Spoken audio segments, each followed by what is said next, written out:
Next is the June 1st special meeting at 10 a.m. 2026. It was in the Planning Board conference room. Does anyone have any changes to those minutes?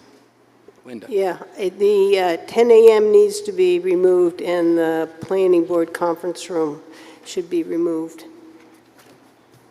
Okay. Any other changes? Seeing none, would anybody like to make a motion to approve the minutes? I'll make a motion to approve the June 1st minutes as amended. Second. So, motion by Linda, approved, seconded by Dave. All those in favor? Aye. Aye. So now we're on to the June 3rd, 2026, 6 o'clock regular meeting and Libby trustee meeting minutes. Does anyone have any changes that they need? Linda? Yes, I would like to go to page 6, line 65, and after town attorney, it should say opinion on use of a capital reserve fund. And then a comma, and then the other has to do with something else. Okay. Are there any other changes? Seeing none, I'd like a motion to approve these minutes. I'll move to approve as amended. Second. Seeing there was a motion by Linda and it was seconded by Dave, all in favor? Aye. Aye. Okay. So now I'd like to read a statement that I received. It's an update from the Public Works Department. Because there were some questions in town, I figured that it would be prudent to bring this to the public. We were visited by Robert Livingston of the New Hampshire DES. He was following up on a couple of reports from Mr. Brown concerning a puddle on Forest Road and the storm drain at Dockside. He visited both sites and reported no signs of anything of concern. He cautioned us against sampling puddles such as these, as they do contain naturally occurring E. coli, which is why DES doesn't sample water in puddles. We discussed the drain system at Dockside and how the water flows and the effect of the lake level on its ability to drain. We pumped the box down Monday night to dry so that the lot could dry and we could paint. Once the level dropped, we witnessed the flow back feeding in from the lake. This should answer any questions about the block in the line. And there was video done of that. We were also visited by New Hampshire Fish and Game Department after they received a complaint about beaver trapping efforts in our water supply.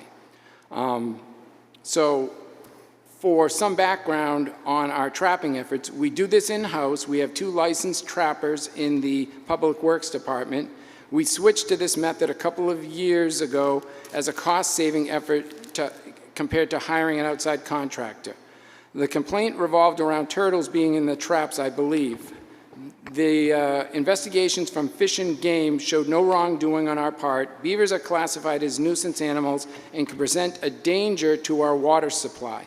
Also, we would like to mention that the area is marked and posted from trespassing as it is a drinking water supply. It carries more weight than just in your backyard. Hunting, fishing, and all other activities are prohibited in that area. And the last point is we started painting the crosswalks in the parking spaces Monday evening. This is an ongoing process, and we will continue until completed. And we've received some very positive feedback on the appearance of the crosswalks. So now I would like to find out if we have any public input. 3 minutes per resident and 15 minutes in total, please.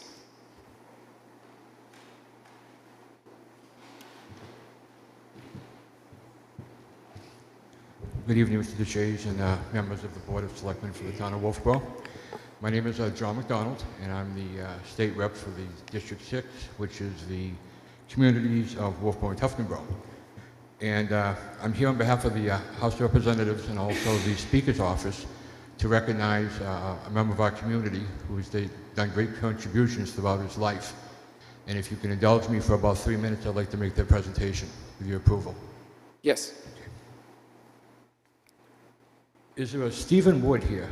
Is there a what? Stephen Wood. Stephen Wood.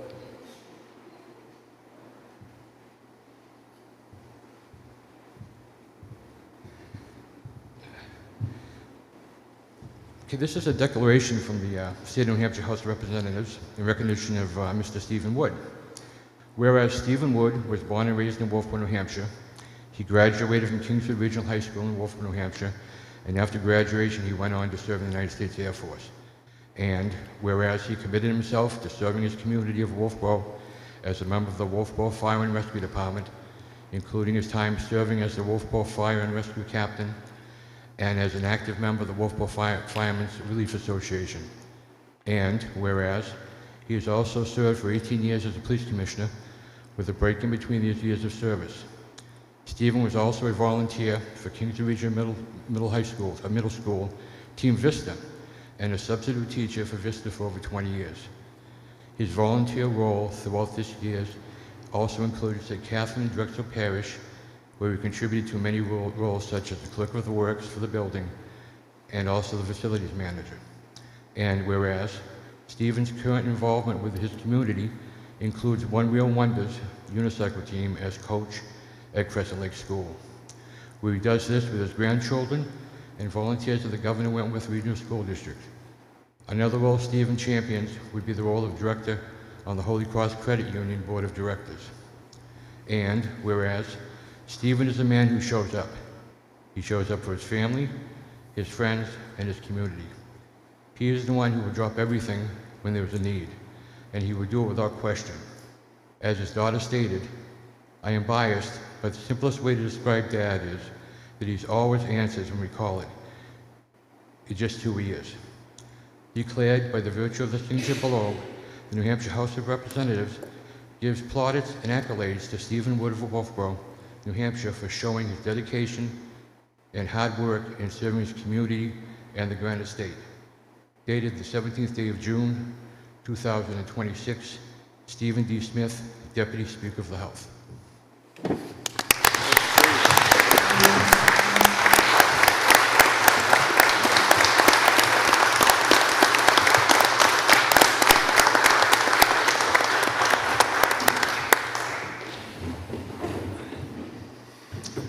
Good evening, Select Board. I am Kevin Duffy. I am also a Wolfeboro resident, but tonight I am wearing the hat as Chairman of the Wolfeboro Police Commission, and I too would like to recognize Steve Wood for exemplary service. If my assistant could run over and pull something up. And Steve, if you could come over here for a minute, please. As you know, Steve retired from the Police Commission recently after 18 years service, exemplary service, and in recognition of that service, I would like to present you with this rocking chair. So, congratulations, Steve.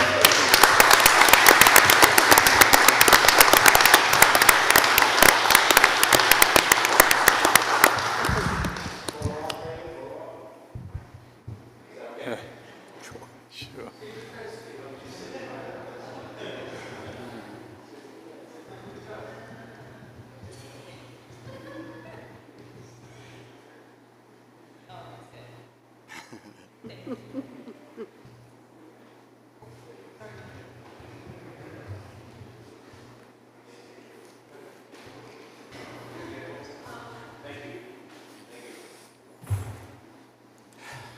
Okay, so next, the Wolfeboro Select Board will hold a public hearing on Wednesday, June 17, 2026, on or about 6 p.m. at the Great Hall in Wolfeboro Town Hall, Wolfeboro, New Hampshire, to consider the application for an issuance of an alcohol beverages permit to the Abenaki Water Ski Club using Magic Foods Caterings for a water ski tournament event on the weekend of July 10th through 12th, 2026 at the Fossfield location adjacent to the Glendon Street Municipal Parking Lot.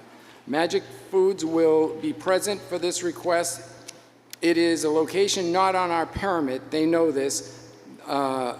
This is seeking special approval for the water ski tournament tour with their barbecue and alcohol sent through the staff. Is there anybody who would like to speak on behalf of this permit?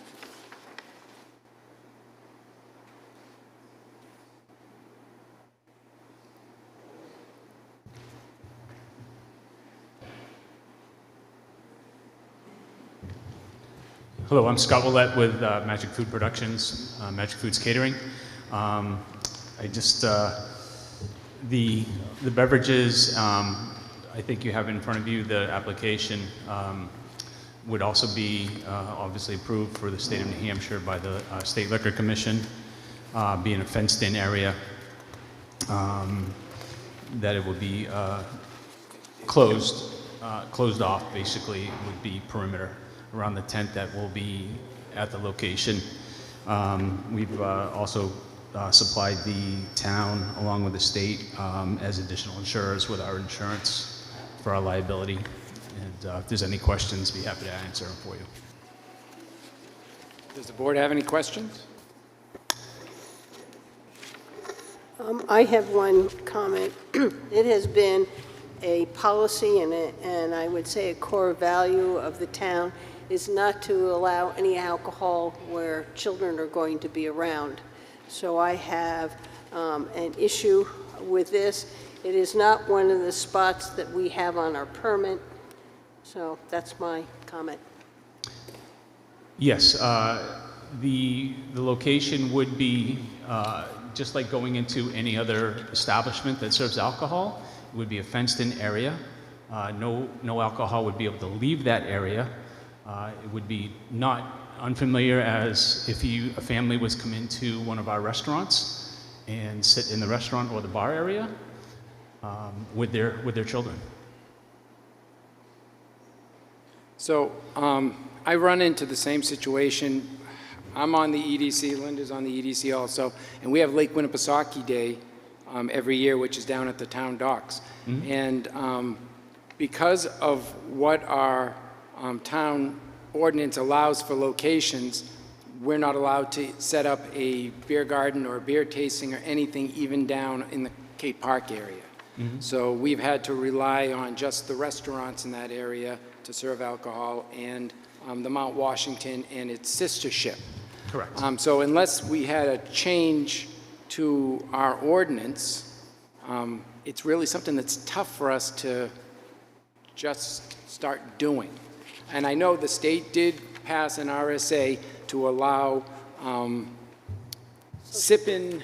Social districts? Yeah, it's social locations. They call them sip and stroll is what they are. And, Correct. and the town of Wolfeboro could create some of those areas, but that's something that would have to be created with the select board, and it's a town, I believe it's a vote. It's a town vote that has to happen to create those. Correct.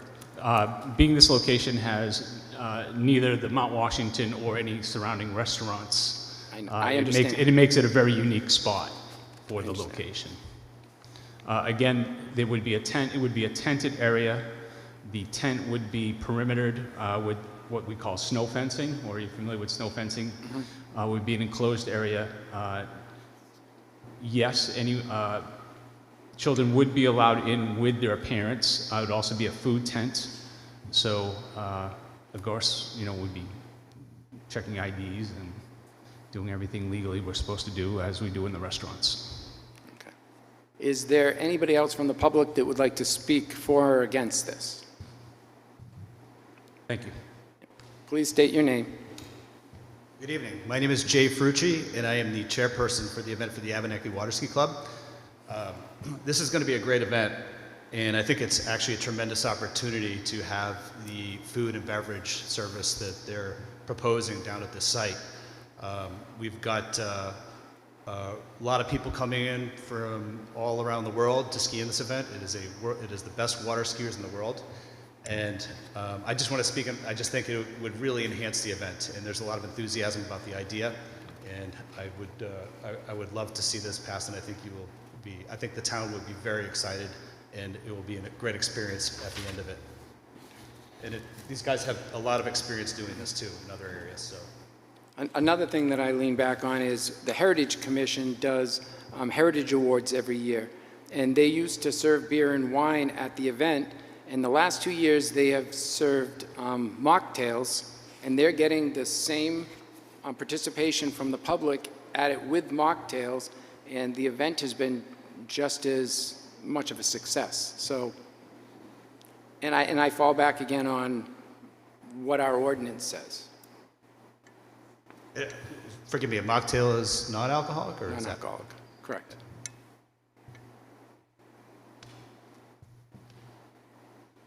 Board members, do you have any more input?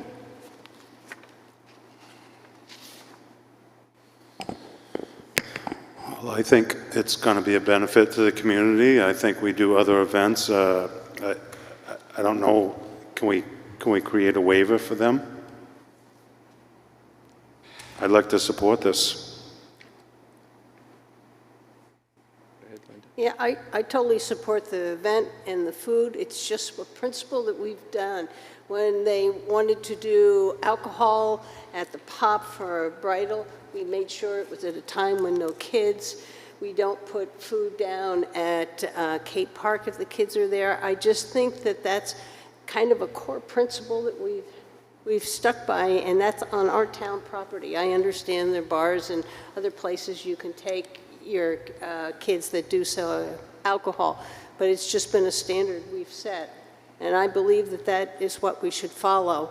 I think that they could do mock cocktails just because there isn't alcohol being served. I don't think that that will ruin the event. They can go down and get some beer or wine or hard liquor in the downtown. So what would be the difference from when they have the electric light show down there and kids go on the Mount Washington with their parents, and they have the boats down there where they serve alcohol, and like you say, they have the restaurants downtown. I mean, I understand what you're saying, Linda, but it's really, things do change, and this is a good benefit. This is popular for all these people to come here, and I think we should approve this.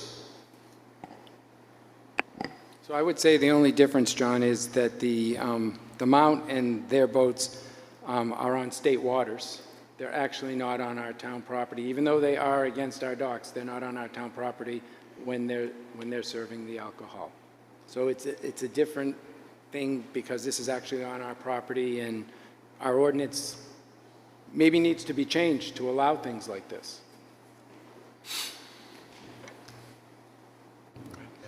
Jay Frucci again. I do agree that not having the alcohol there will not harm the event. Okay. I do think there is a tremendous opportunity to enhance the event.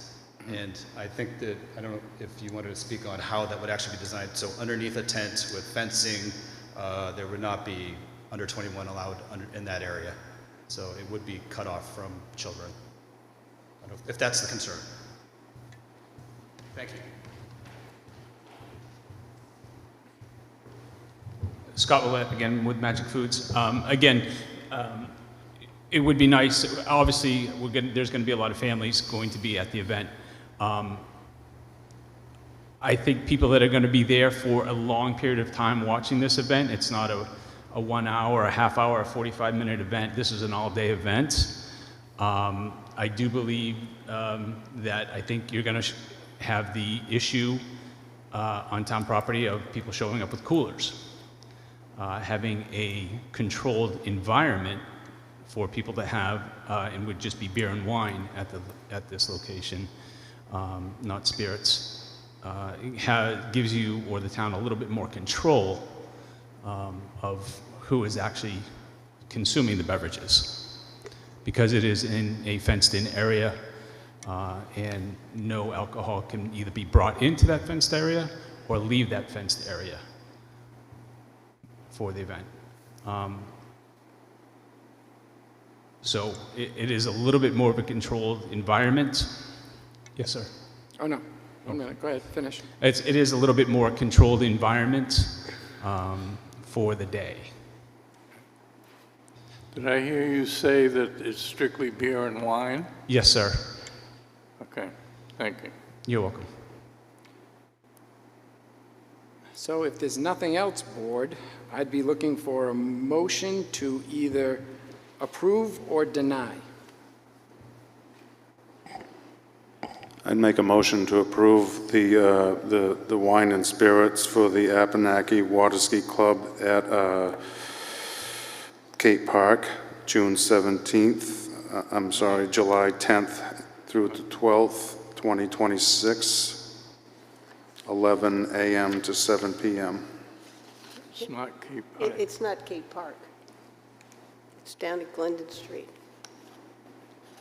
I'm sorry, Glendon Street. And John, could you amend it for wine and beer, not wine and spirits? Wine and beer. I'll second that. Okay. So we have a motion by John. We have a second by Dave. All in favor, say aye. Aye. Aye. All opposed? No. No. So with an even split, it's been refused, correct? I believe so, that it failed, because it didn't receive a majority. Majority vote. But we can check that. Yeah, we'll have to check that. I would say that it's something that what the board has to do is, if we had had this request, and I know not the actual permit, but a request that this was going to happen last year, we might have been able to move on this a little bit differently. It came quick. And it is, we have had a policy in town for a long time that maybe needs to be changed, because there is the sip and stroll in the state now and other things. It's something that we should revisit. So now I'm going on to the weekly manifests.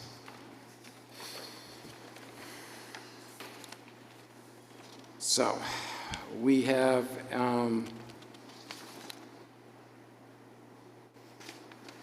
for June 5th, 2026, $471,930.02. For June 12th, 2026, we have $289,691.37. We have no temporary event permits. We have property tax refunds and abatements. We have 883 Center Street on tax map 102, lot 8-S16 for $8. And we have 23 Sleepy Hollow Road, tax map 267, lot 36, $1,944. So would anybody like to give a motion to approve the bulk vote A through C? I move to accept the bulk vote A through C. Do I have a second? Second. All in favor? Aye. Okay. Moving on. We have Heritage Commission. We have Maggie Steer as a member resigning. We have a letter that I'd like to read in that is to all of us. It says, "It has been an honor and a privilege to serve on the Wolfeboro Heritage Commission since its inception in 2016. At our annual Heritage Awards on Wednesday of this past week, I received a lovely recognition plaque thanking me for those 10 years.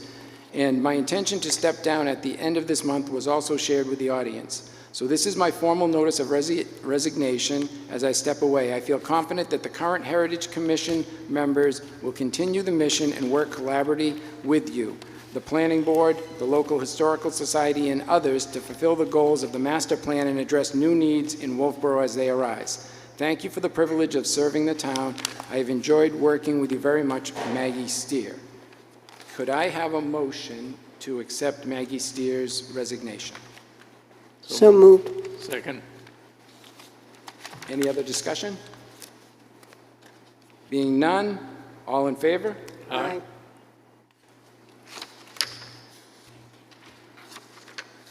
Okay, our next is Mr. Grant Hatch is going to present for 15 minutes some usage of the pickleball tennis court area.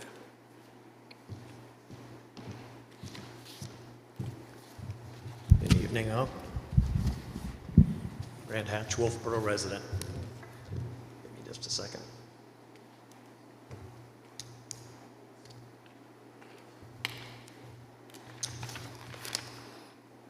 Does the board have information from the packet? Okay. And what you have there is adequate. You don't need anything displayed. I'm just asking because I'm not familiar with how you handle that. Okay. So the primary reason for me being here tonight is I have a good opportunity to want to present to the board, but I want to just mention a few other issues before I get to that. First, back when I reached out to Linda in the winter regarding maybe some changes down at the courts for what I felt was the greater good of the community, I didn't know it was going to open up such a big discussion as we've gotten into. Let me lower it just so Is that better? Okay, yeah. All right, so if you could maybe take a look at some of the documents in your packets. I want to just, and I'm not going to go through things because you've probably had a chance to look at it, but the Google document, which is the text page with like gold highlighting throughout it.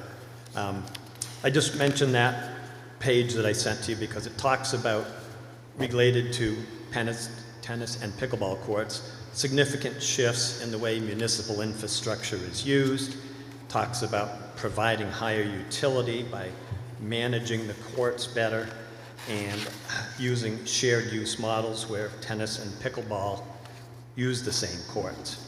And it also goes on to say that while pickleball dominates locally, recreationally, and in neighborhood settings, tennis is a strong professional sport. So it just really is speaking to the fact that pickleball is growing significantly.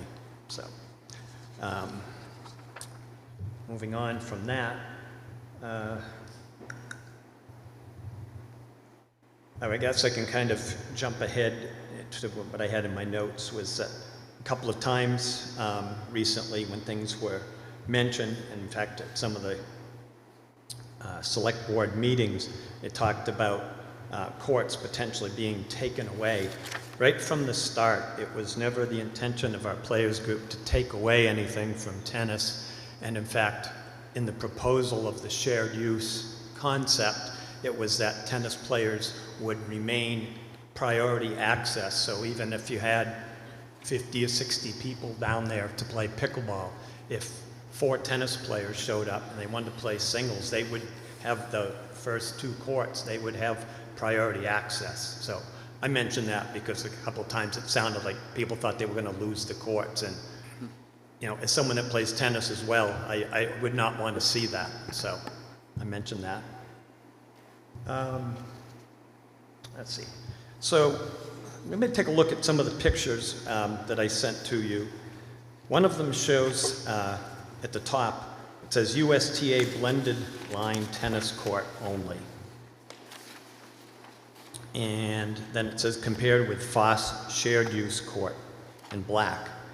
And that is proposed to, so that you can see it better, that a number of the tennis players and people that are looking to think that we should accept the grant, if the grant money is accepted, that's what the tennis courts would look like, the top picture.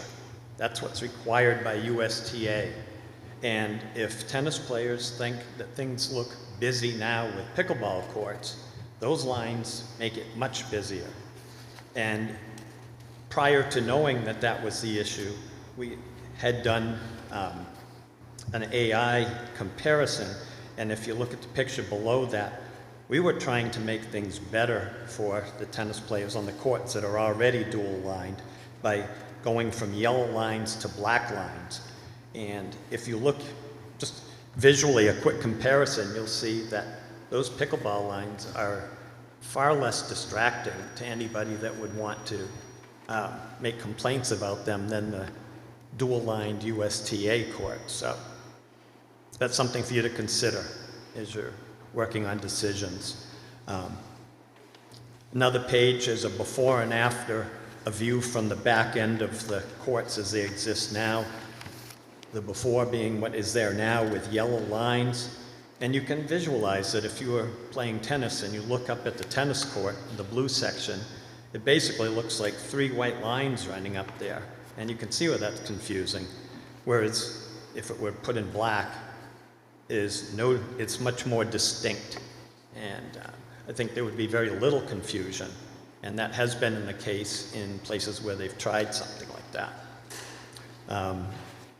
There's another page where the same courts are shown before and after with yellow and black lines, just for comparison's sake from a different angle. So again, things to be considered when making decision on how to handle the grant and the courts going forward. Let me see what else I got here. There's one other sheet. It's not photo, but it's a drawing showing the 6-up pickleball courts over 2 tennis courts.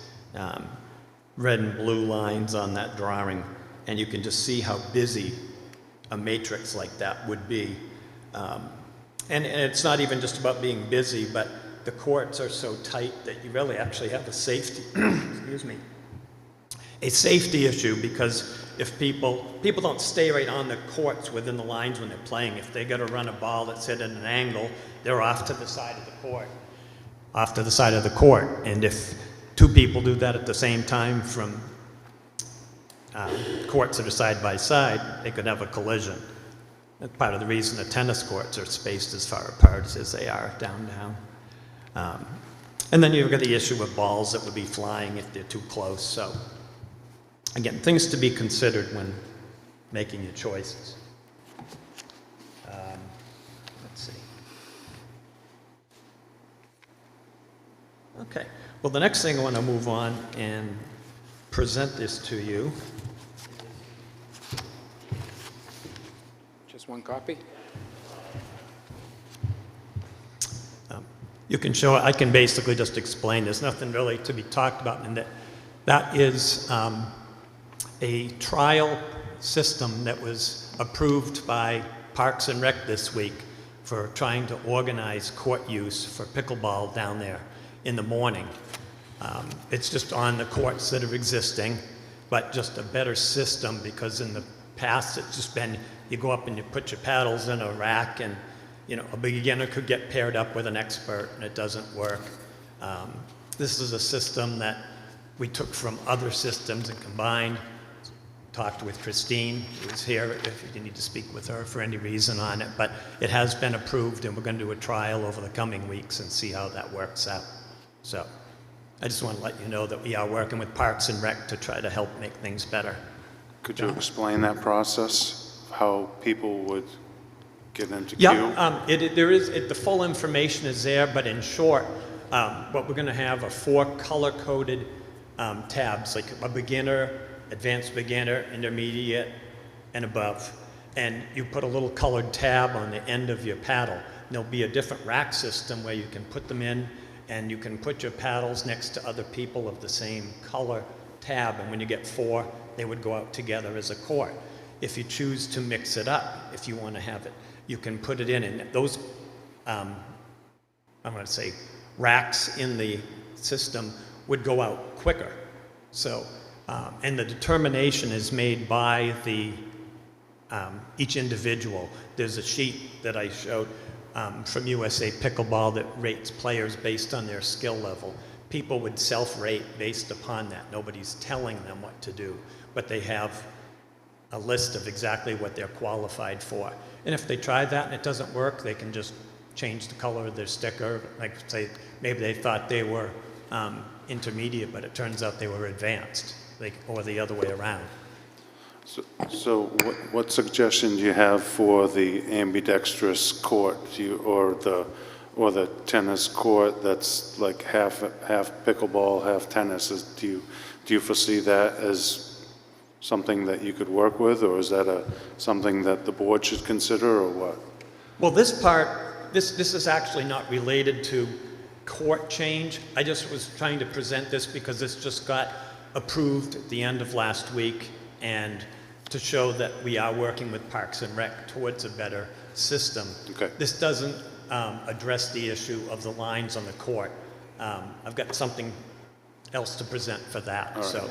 And John, we will be discussing all this after. So then we're having Mr. Willie Swafield, come to talk to us about the downtown committee that he's looking at forming, and then we will have a full discussion on all the usages of the courts. Yeah. Okay. So I have one other thing to hand out here.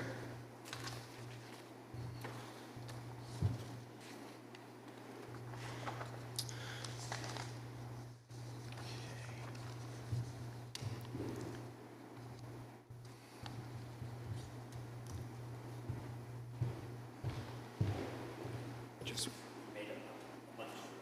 okay, you want to pass them out? Yeah. John has it. Can you pass this out?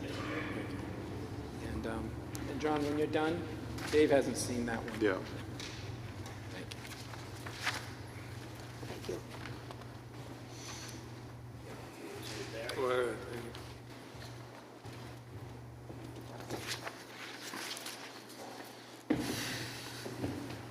Thank you, John. So I'm going to read this so everybody can hear what I've written because you can't see it. And I'm going to hold this up. We have a pie chart here with the blue being percentage of players. Grant, you'll have to use the mic at the same time. Okay, I'll just hold it off to the side. perfect. Okay. That the blue area is a relative percentage of pickleball players currently using FOSS courts, and the green sliver is that of tennis players. And what it says in the text, and this is because we are trying to promote the dual use of the courts, and it says the ratio of court use by pickleball players and tennis players is really about a 30-to-1 ratio as previously put forth. Since just stating numbers hasn't really seemed to make the point, this pie chart is presented. Using a very conservative 21-to ratio, this visual representation makes the case easily apparent. If you extrapolate the numbers, it means only about 5 out of every 100 FOSS court users are tennis players. That's just 5%, and that's a huge imbalance. So continue to lock up half of the FOSS court surface for 5% of the users is not good stewardship of a municipal resource. And like I said, I think that's just one of those things we've been throwing numbers around, but if you visually look at it and realize that that's that lopsided, I think we need to be making some changes. So let me just find my notes here.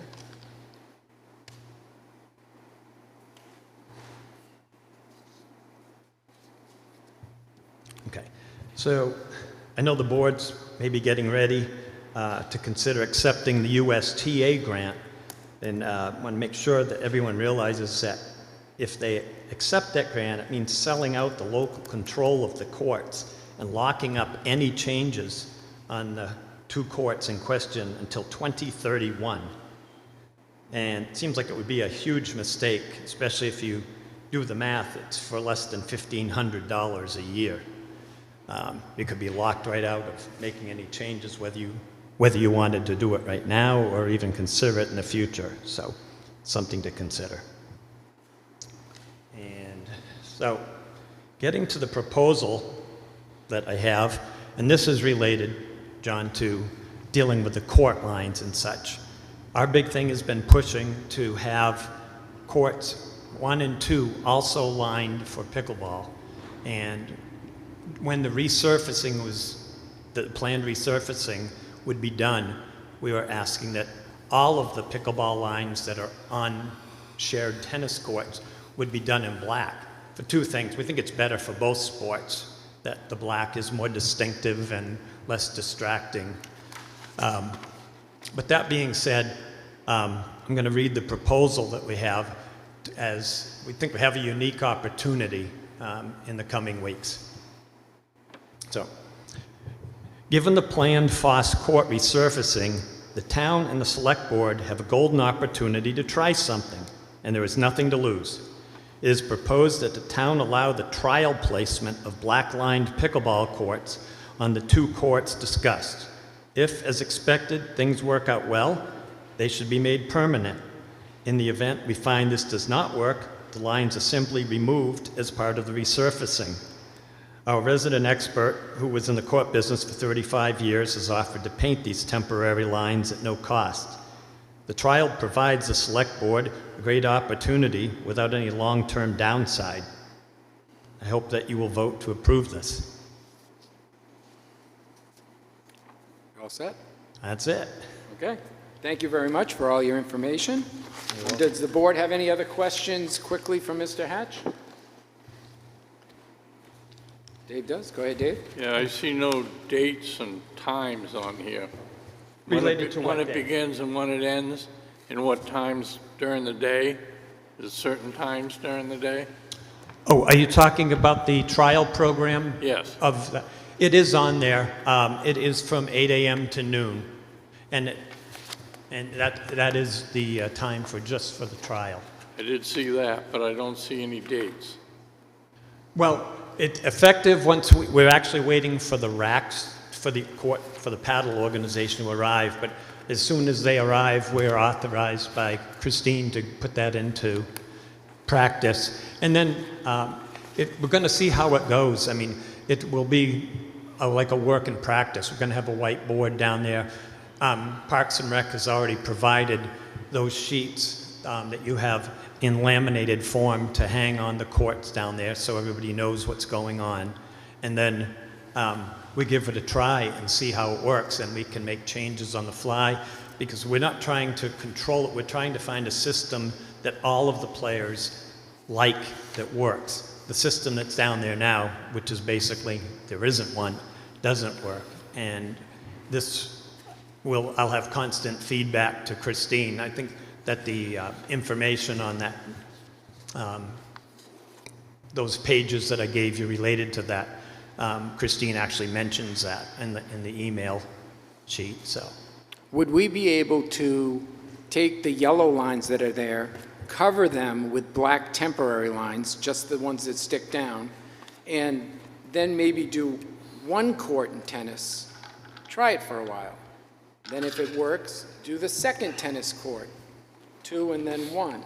I hear what you're saying. I guess what I'm thinking is it seems like it's only going to be a matter of weeks, like to the middle of July, if things go as planned before the courts are resurfaced. Yeah. So to throw some paint down and try that would seem like it would give the tennis players as well a good opportunity to see whether they really find it So there isn't temporary black tape that just sticks down? I mean, I guess you could get like some Gorilla Tape or something. It probably might be a little slippery. I don't know. I know sometimes they've used painter's tape, but it doesn't hold up because it doesn't stick very well, and it's not meant to. So. Yeah, do we, Christine's here, do we know what date they're going to redo these? We don't know when the courts are going to be redone. So it could be in September?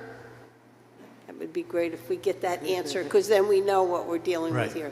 Yeah, but even so, let's say it was then, it would only be 2 months, and you know, these lines, as I said, are very distracting. Tennis players are going to say, you know, they're not what we thought they would be, or you know, they're really bad. But I think a lot of them, you know, if I based something that I heard from your feedback that you were reading last week, is that, you know, a bunch of the tennis players are wanting the town to take the grant money. I don't really think they realize how busy that court's going to look with the blended lines. It's much busier than what we're proposing, so. Anyway, If probably. Christine will give us the information. Yeah. She's right behind you, so she's talking to the mic so Let me everybody stand can aside. hear. I just would like to know Yep. when what the timing is and where she stands on And it. thank you, Glenn. Thank you for your Thank time. you. Thank you. So right now we're hearing it's the end of July, but that there's not a set date. It's really depending on rain and other projects they're working on. So they're going to keep us informed.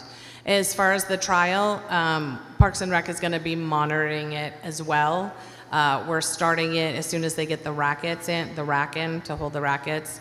And then we'll closely monitor it to see if it needs to be tweaked and see if it will work or if we need to change it.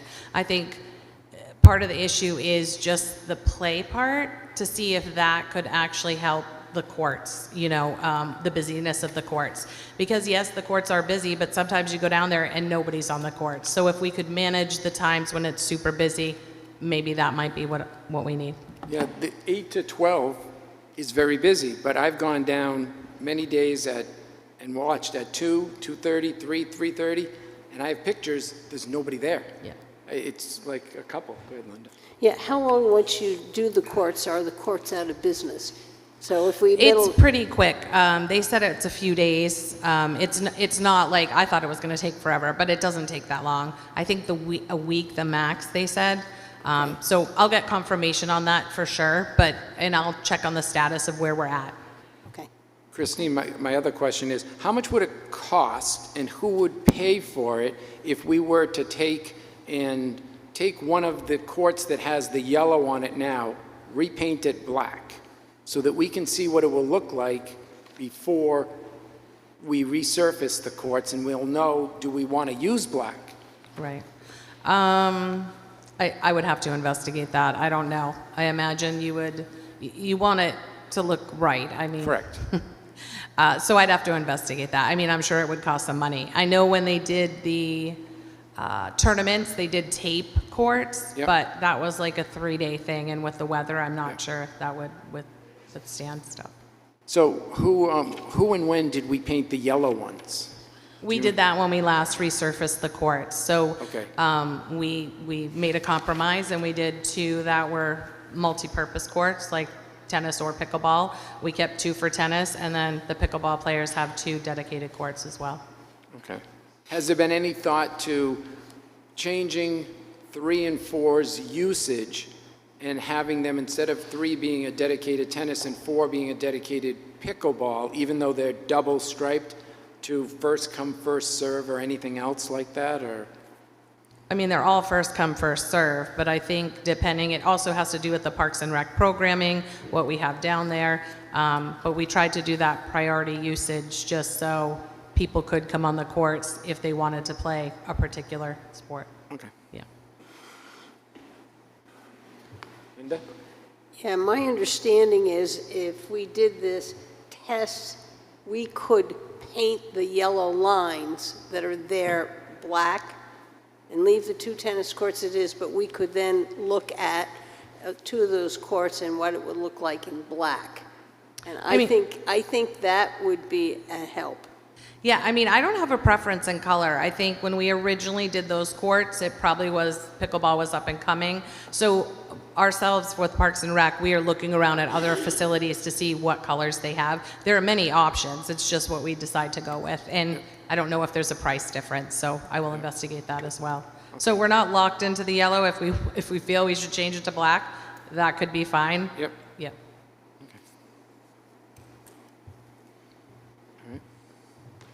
Now, this isn't a public hearing, so this isn't really a public hearing. This is Grant Hatch presenting. I didn't know if you would let Brant speak to that on my behalf regarding the black line, since he was the expert I was referring to. Does the board have any objection? No. Brant, how long will you take? 30 seconds. Okay, come on up. Thank you. I'm Brant Bauer, a Wolfeboro resident. I'm really just answering some of these questions that you're bringing up. Okay. If you wanted to do a black trial, I'll do it. I mean, I've got the tools to do it. Okay. The idea was to do the other 2, but if you could also do, you've got AI images that show you yellow and black. Mm-hmm. When I first saw these courts years ago, the first thing that came to my mind is, why did they use yellow? Not that there's anything wrong with it, it shows up well, but if you have a yellow tennis ball, yellow lines are kind of... They disappear. Extra confusing. And we always found, I'm the one that was in the business for 39 years actually, but whenever we used to do multicolor lines, whenever we did them yellow, the next time we resurfaced, we got away from that and did something that was a little more appropriate. So I think they would really like the black better. I think if you looked at these AI images, you'll see. And you're not taking input on the other 2 courts, I take it, at this point? Courts 1 and 2?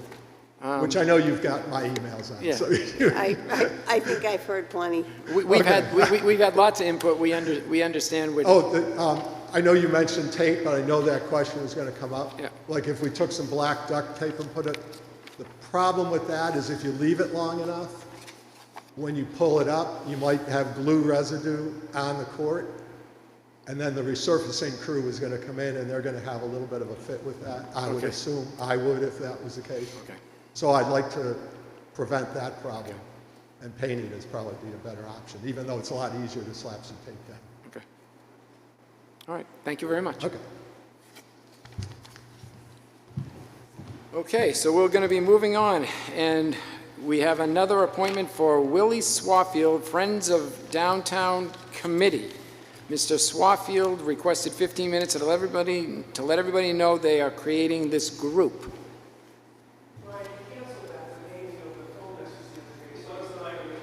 Yeah, Mr. Swafield, could you come up to the mic for us, please?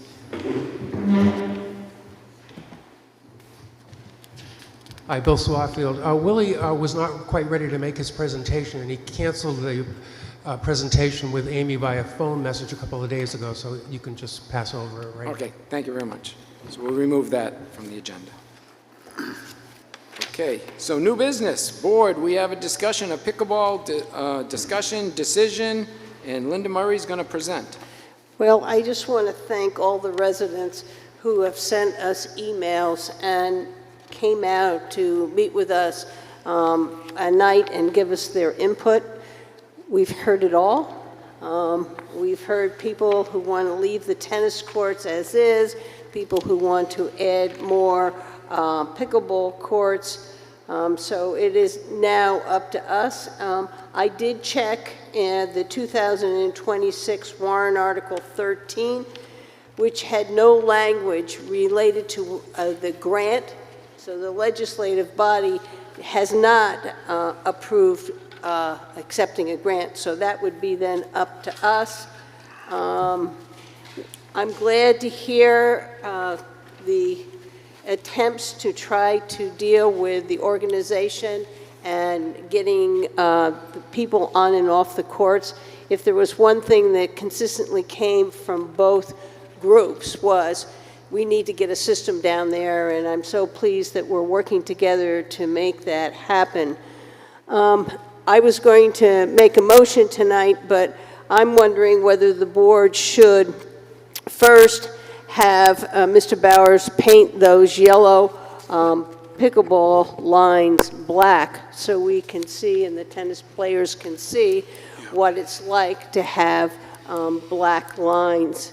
And that's kind of where I was. I was originally going to say that based on everything that I had looked at, and I did some calculations differently than the rest of them. I looked at an hour on the court, and the maximum tennis players you could get, and that's playing double on 3 courts, is 12. With 4 pickleball courts, the 2 courts that are just pickleball and the 1 court that's designated a tennis court, you would get 4, so you could get 16 players in a half hour, and in an hour you'd have 32 players. So there's more opportunity because a pickleball game or time is half that of a tennis. So I guess I'm saying to the board, we have presented something tonight. It seems like something that before we make a decision on the policy, I would like to suggest that we take the yellow lines that are on the tennis courts right now and paint them the darker color and let the tennis players play on it to see if that makes any difference to them. John or Dave, any suggestions?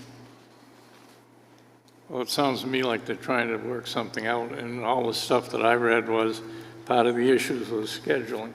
If they can work out the scheduling, I don't have a problem with any of it at this point.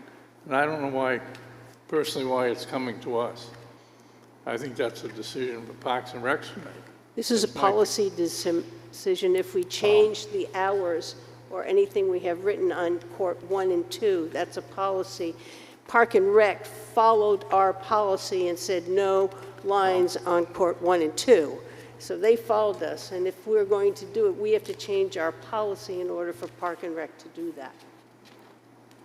Okay. I don't have any issues with what they're trying to do. So the only other thing that I can say is, I believe we have a year to accept the grant. So we can resurface the courts and then decide whether or not we're going to take the grant. We also have time from now to when the courts get resurfaced to paint the lines black for one court, for court 3, or court 3 and 4, or even add in black lines on just one of the 2 tennis courts, court 2. And we can play with it a little bit. We have time till the end of July. I thank Mr. Bauer for his generous offer. That would help us because we wouldn't have to find funds to do it. And I'm with Linda. I think that we should see how and with Dave, by the way, to see how the schedule works out, change the color of the lines to see if they become less obtrusive to tennis play. And we have time to decide when they resurface it, how we will end up falling. I'm comfortable with that. Do we need a motion to do anything like that, or? I think we do. Well, are we going to add the courts to court 2? Once we put it on court 2, that pickleball can play on it, we'd have to put a waiver or change our ordinance. That's the thing. That's why I kind of said the other 2 courts. I'm more than willing to do it on court 2 if you would like, but that's where the policy, we'd have to do a policy waiver for a set period of time. Would be how I would do it. I don't know how other people are.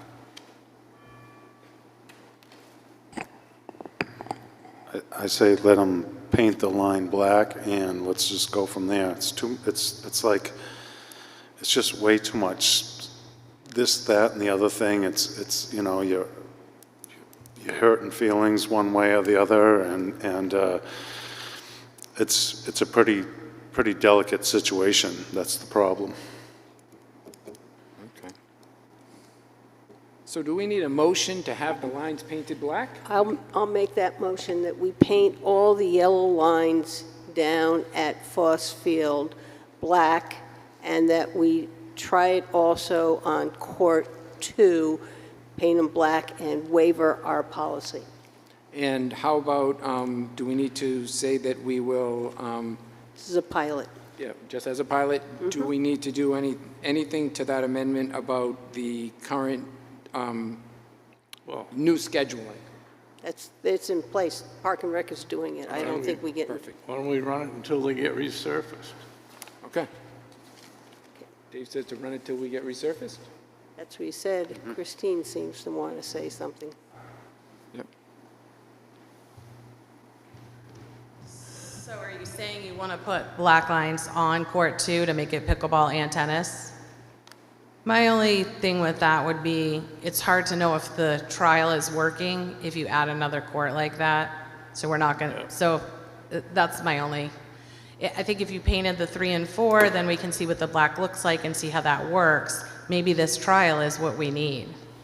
I don't know. So I would defer to Christine. Yeah. That's fine. Okay.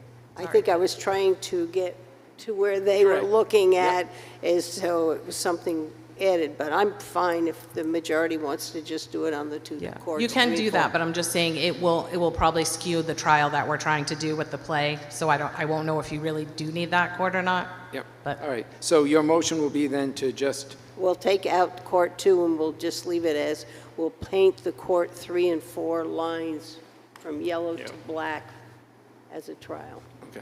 pilot. Yep. And you I'll second? second. And we won't change anything to do with our policy. All right. Any other discussion? All those in favor? Aye. Aye. Opposed? All right, very good, nicely done. Now, our next is, under new business, is approval, permission to put a trailer at Foss Field on July for water ski event. This is a water ski tournament. They need this in order to use judging for their 2 different tournaments. Becky Bartlett, Abenaki Water Ski Club, and chief scorer for both events.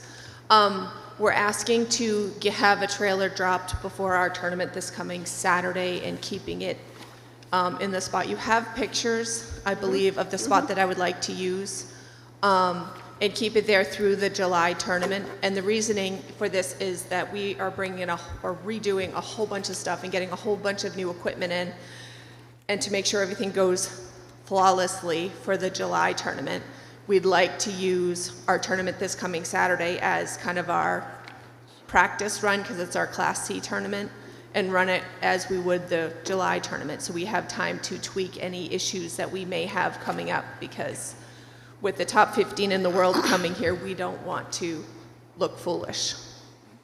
So what we're looking for is the spot is not on the parking lot, it's the grass area. It's close to where we're going to get electricity from. It's not in the way at all, and there really isn't a whole lot of grass there anyway, so we're not impacting the grass. And I'm happy to reseed it afterwards if we need to make it grassy again, or greenish.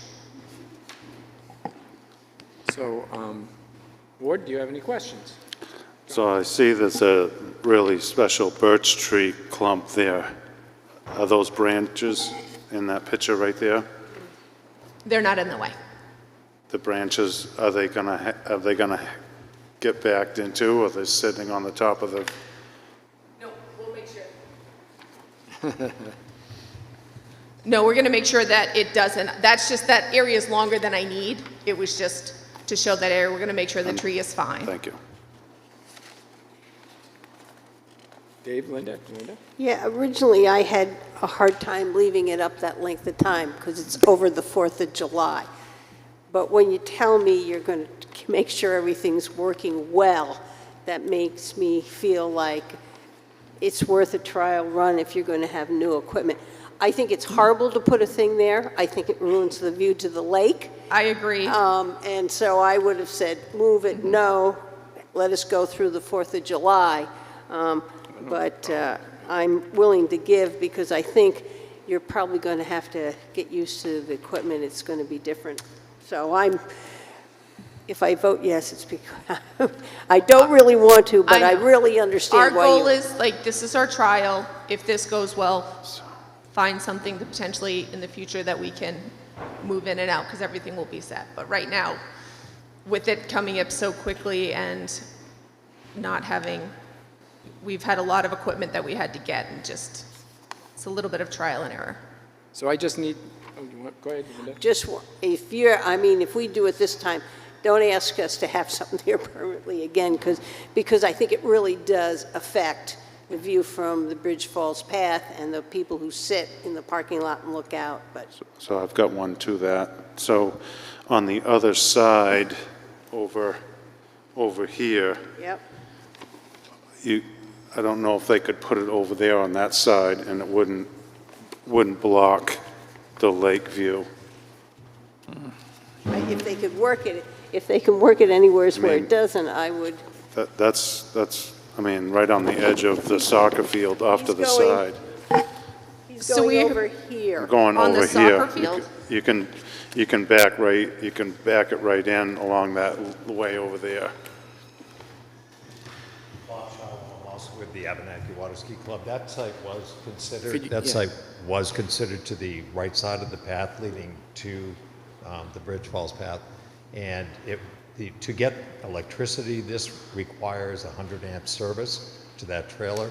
And to get the electricity over there would also present a trip hazard at worst, or a very expensive digging underneath that path in order to get electrical service over there. So there's actually electricity in that irrigation box that's sitting right over there, 30 amps. 30 amps. 30 amps. You already checked it maximum. out? Yes. Yeah. I did meet Bob down there, and we checked that as an option, and that really wasn't viable. Yeah. So. We've tried to come up with an easy solution for this, but really running the electrical to that trailer has been the challenge. So you couldn't put a piece of conduit down on the ground and sleeve it through it?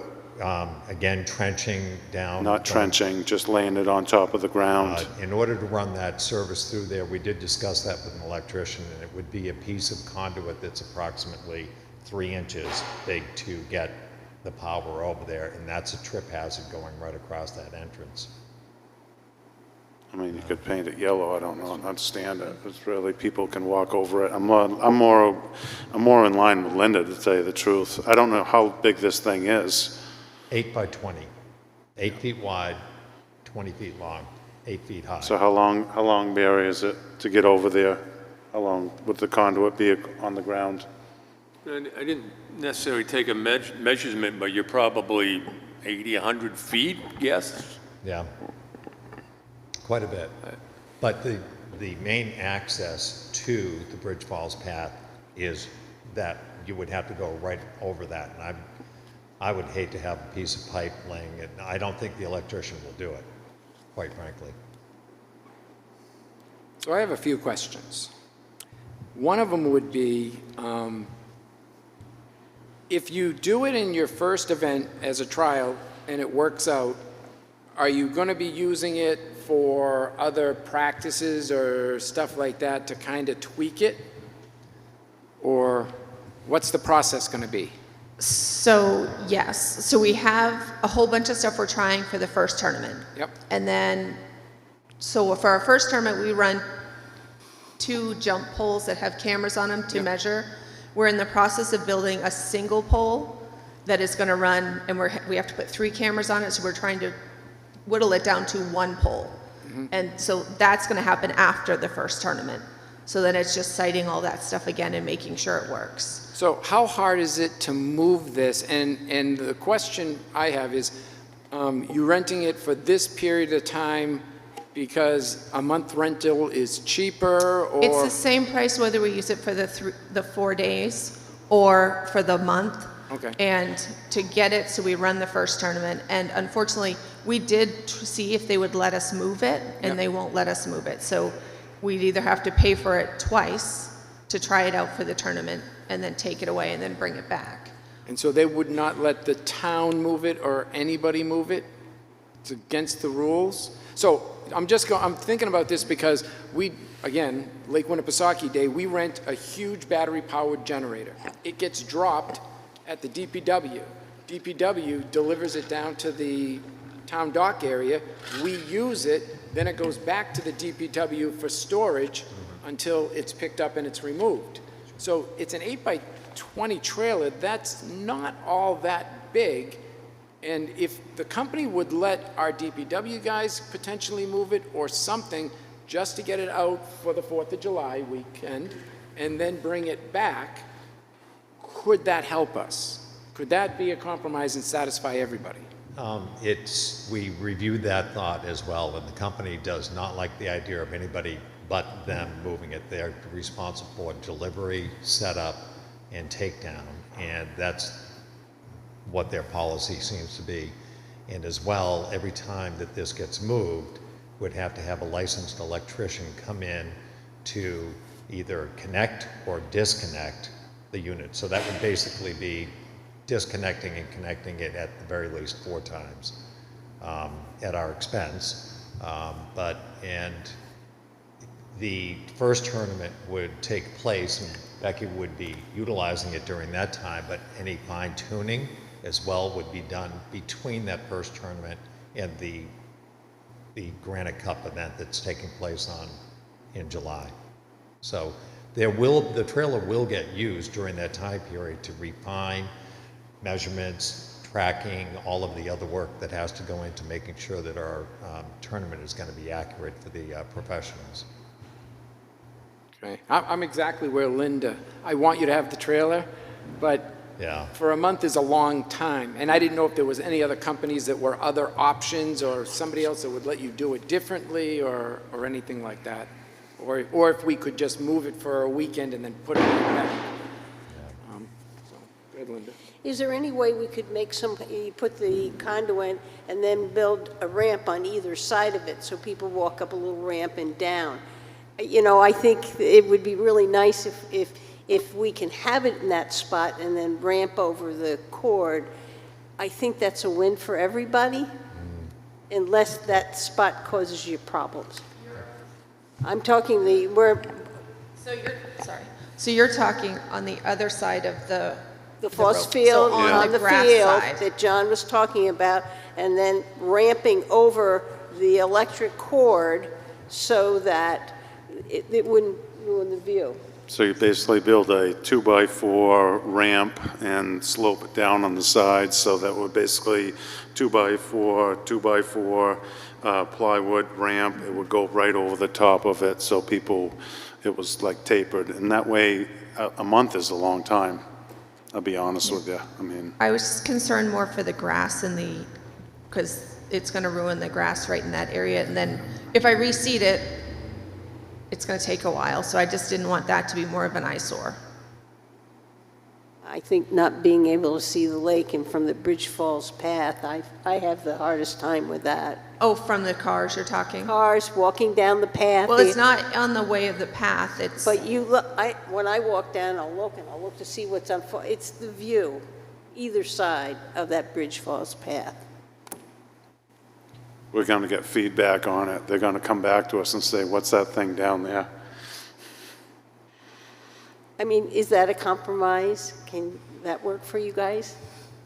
To move, what you're asking then is to move it to the other side, over by where the bleachers are, and I think Christine, you made mention that you were concerned possibly about the grass over by the bleachers if it were put over there.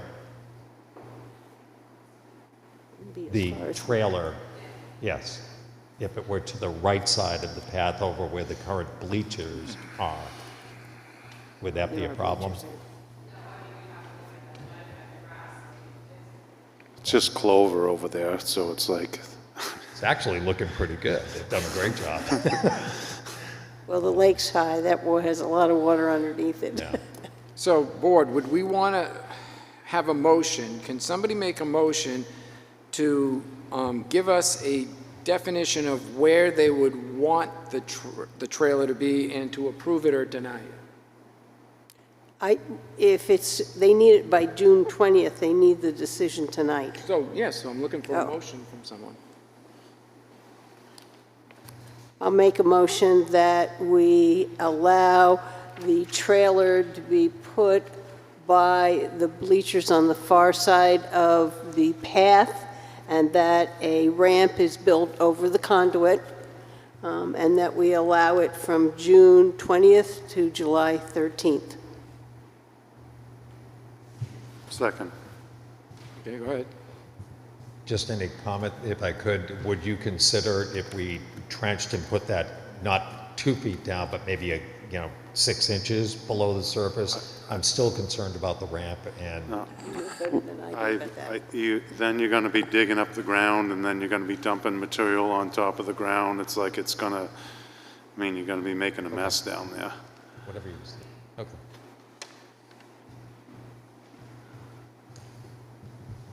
Linda, can I ask for instead of June 20th to be dropped, but be dropped possibly tomorrow or Friday?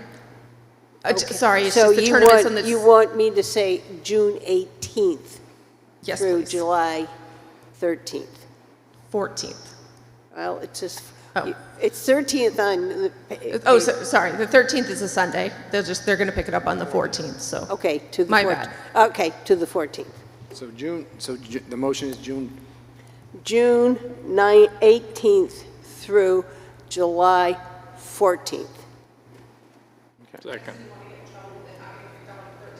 Yep. so we have a motion from Linda to have the trailer put by the bleacher area, to have a ramp built for walking over the Conduit. the power wire. The conduit, yep. Yep, and Dave seconded it. So, any other discussion? Yes, am I allowed to have a discussion? Oh, Because I think if you look it up, there are rules for accessibility over wires that are placed across pathways temporarily. I think you're not taking those rules into account. It says ADA cable ramps. These feature gradual slopes, bright colors for high visibility, and rigid non-slip surfaces. They aren't just a piece of plywood and a 2x4. They have to be wheelchair friendly multi-channel, wide channel options are available. So what you're really adding is a cost because somebody has to figure out, and they have to be secured properly. So if you're in an electric wheelchair, you don't want the ramp to move as you approach, go over it, and come down the other side. So I think there's more to the concept of the wire going across a path than maybe is being considered. Thank you for the information. Can I look at my phone? I have a picture of that spot down there, because I could look and see if you guys could trench the pathway walk area and then leave it above the ground on the other sides of that. Yeah, and that's what I assume they would do, is they would just trench it for the walking path area, which is a stone dust path, Yes. which we might have to repair a little bit when we're done, but if it helps the ADA compliance, that works. And I would change it to that. I'll change the ramp to being able to put it in, and he'll check to make sure. So we don't run into other problems. Sure. No, we'll be happy to work with whichever way you want to work that through and you know, present the fewest problems. And we appreciate the cooperation on that. Okay. Okay. Do you have any other questions about that? I don't have any. Okay. That's it. I might add to the amendment that if this is not possible, that we just approve the location that you originally came forward with. But I would prefer it also in that location first, if possible. Then it's out of the way. Now, a question, what about, are you concerned about people messing around with your trailer, vandalism or things like that, with it there at night? It will be locked, and it's, I think for the most part, were there any problems with others that have been left down near that area when I think they were redoing the parking lot by the park area by the train station? There was one there for a while. I'm not sure. I know that we've had graffiti on some of the buildings. We had vandalism on our EV chargers. We had vandalism at our pavilion. So it's something to consider. Okay. Are we going to call the question? Yeah. John, are you all set? So that's Are you okay? I'm okay, yes. Okay. If you want to come over here for a second. Come on, we got to move on. This is the path. You would basically go under that, where the grass is, across there, and then you'd be under the ground. From that grass area across that, you go underground. Okay. All right, question has been called. Board, are we going to approve the trailer in the location as designated in Mrs. Murray's motion with a trenched area across the stone dust path for ADA compliance? Yes. Yes. All in favor? Yes. Yep. Opposed? All right. Okay. Next is the approval of the 2026 commercial vessel landing permit mailboat. The mailboat has completed the permit for 2026. Isaac McKenzie, U.S. Mailboat. Business as usual, 6 days a week, 2.5, 3-hour tour, leave at 10, except for federal holidays, and then outside of that, the occasional charter, but there's no schedule for that. Does the board have any questions? I'll make a motion that we grant the commercial vehicle landing permit for the 2026 year for the mailboat. Second. So Linda made the motion, Dave seconded. All in favor? Aye. Aye. Abstain. You have your permit. Thank you. Okay, approval of 2026 barge permit, Wolfeboro Dock Company. Wolfeboro Dock Company has completed the process. The hold was his escrow money coming in. They paid that escrow to the town.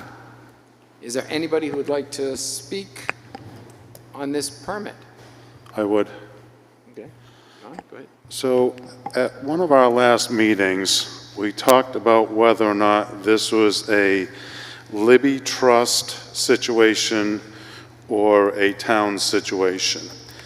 And I have the will in front of me, and the will has specific wording on the other tract of land situated opposite the said museum on the southerly side.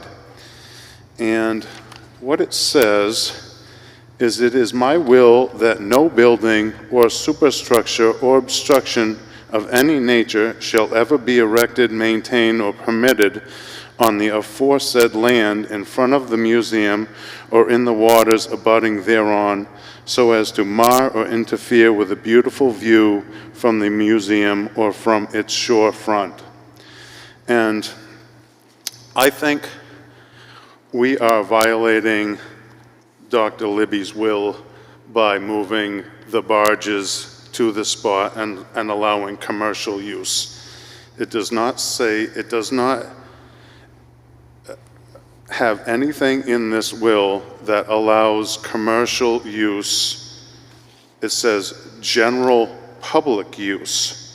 In this, it says, Libby during their respective lives for the perpetual benefit and use of the general public. It does not say anything about commercial use, and if we are using the barge, I would believe we are marring, interfering with a beautiful view from the museum or from its shorefront.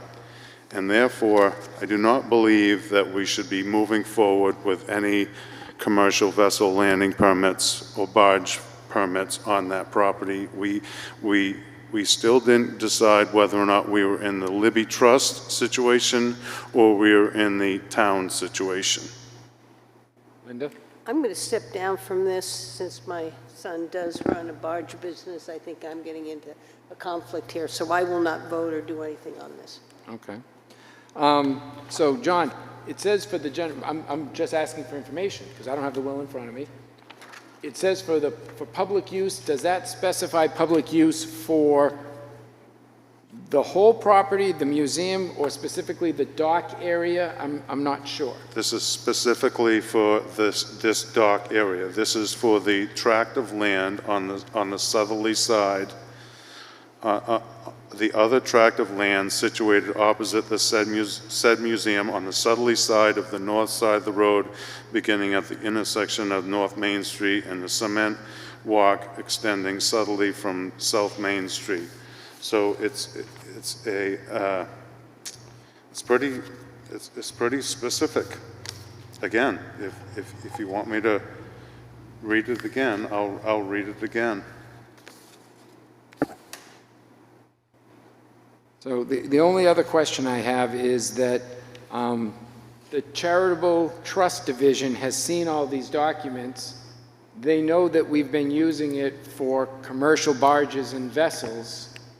They did have a concern with how we were recording and keeping the funds. We showed them where the funds financially were kept in our budget, and they didn't ever bring forward to us any issue of the use, and they hold those documents.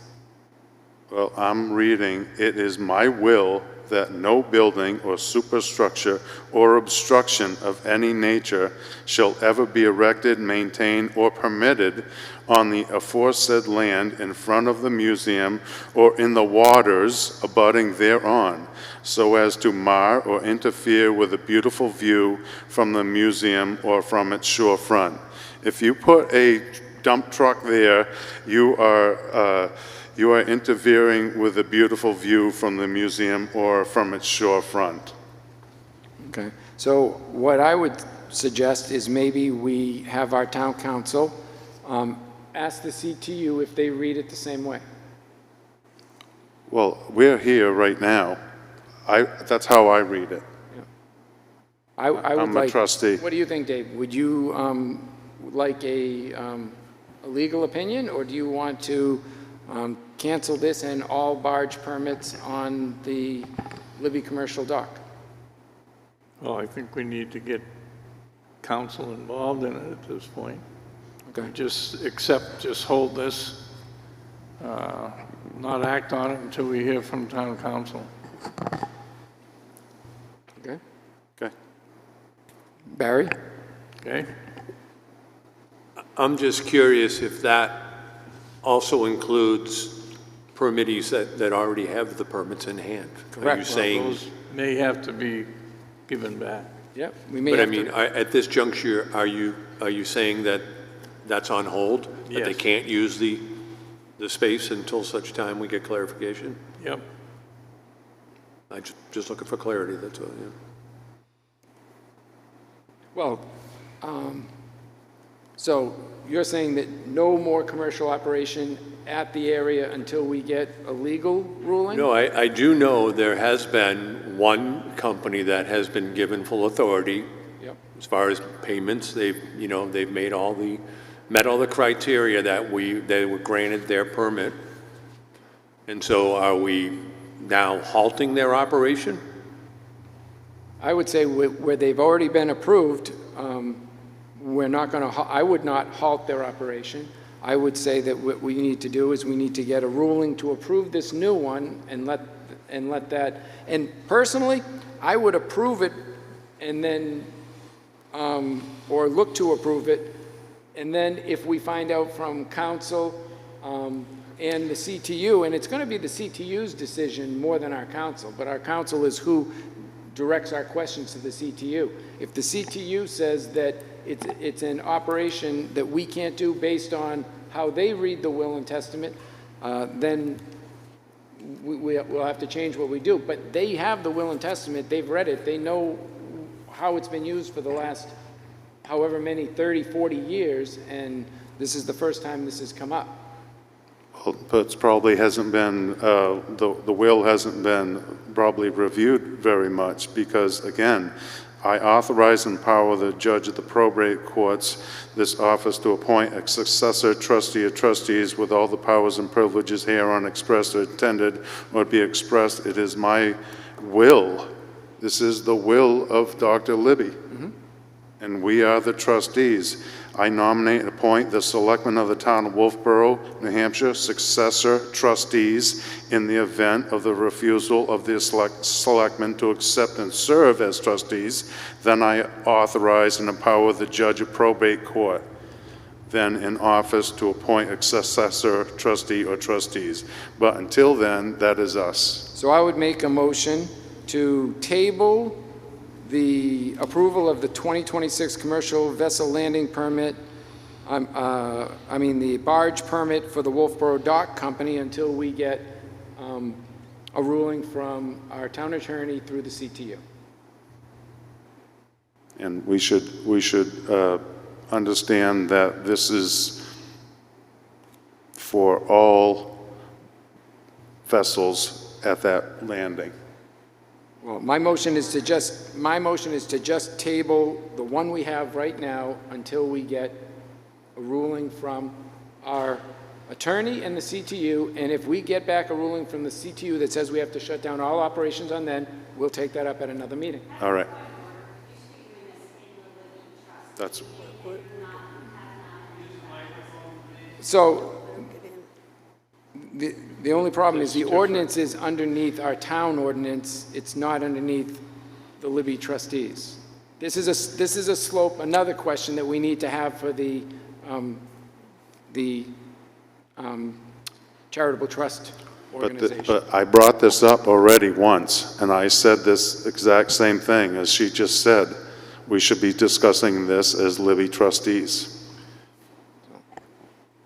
Well, I have a motion. I haven't heard a second. I'll second. Okay. So my motion is to take and to table the acceptance of the 2026 barge permit for the Wolfeboro Dock Company until we get a ruling from our town attorney and the CTU. Yep. And we have a second from Dave. All those in favor? Aye. Opposed? I want it noted that I stepped down and did not vote. Okay, Linda did not vote. So Barry, can you take care of that quickly? I can, but as a point of order, if this is the route you're going, then you're even talking about non-commercial vessels at that dock. Correct. You're basically saying the dock is no longer to be used whatsoever. No, it does not. It says use for the general public. Yeah, but it also says superstructure shall not be constructed, et cetera. Well, we'll have to let the Yeah, attorney so- decide what that is. So if a pontoon boat is docked there for 2 hours with somebody, Well, I'm just saying, this is the can of worms you're going to get into. does that spoil the so- view too? Does people taking their pickup trucks and launching and unlaunching boats there, does that block the view? This is something we have to find out. This is why we're going to our town attorney. We might have to shut down the whole ramp and it will only be used for looking at.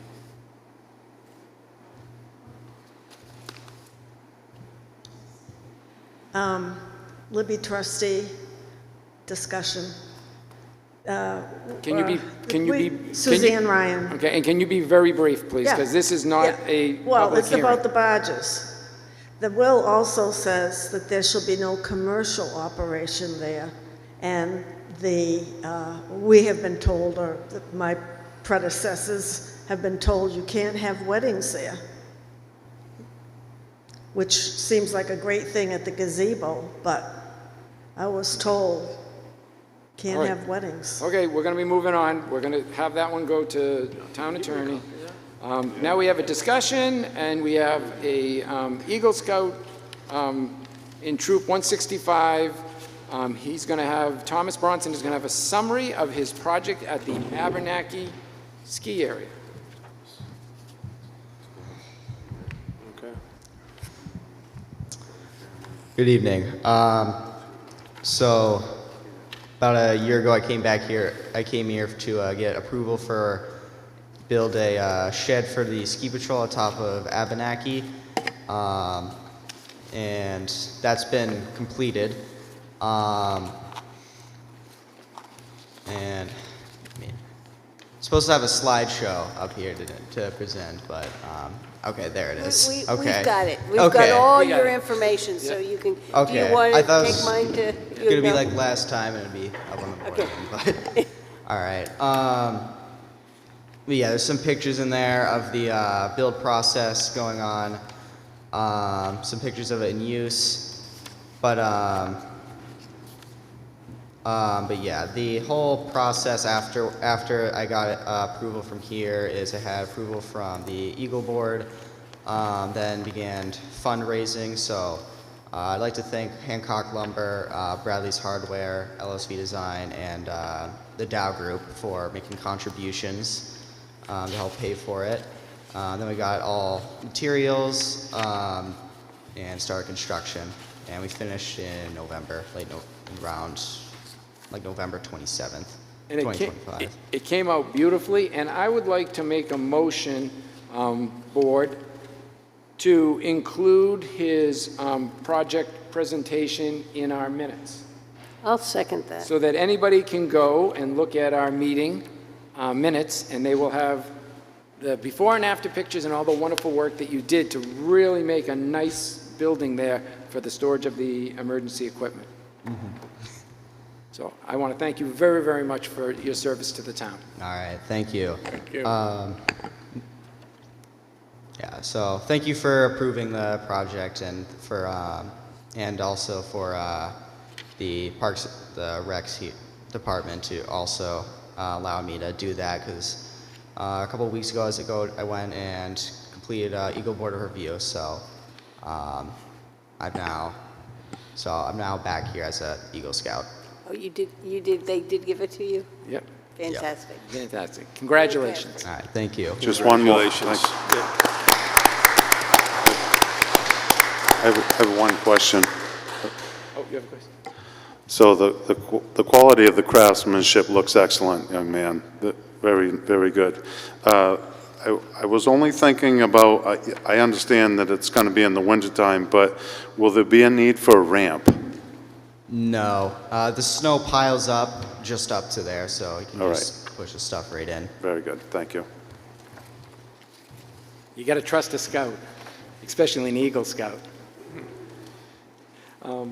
So next, we have an approval for an American 250 proclamation for Dar Winnipesaukee chapter.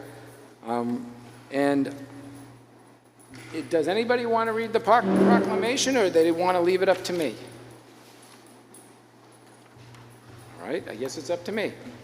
That's your job. Yep. From Nancy Mershon Black, Regent, Winnipesaukee Chapter, New Hampshire, April 16, 2026, American 250 Proclamation.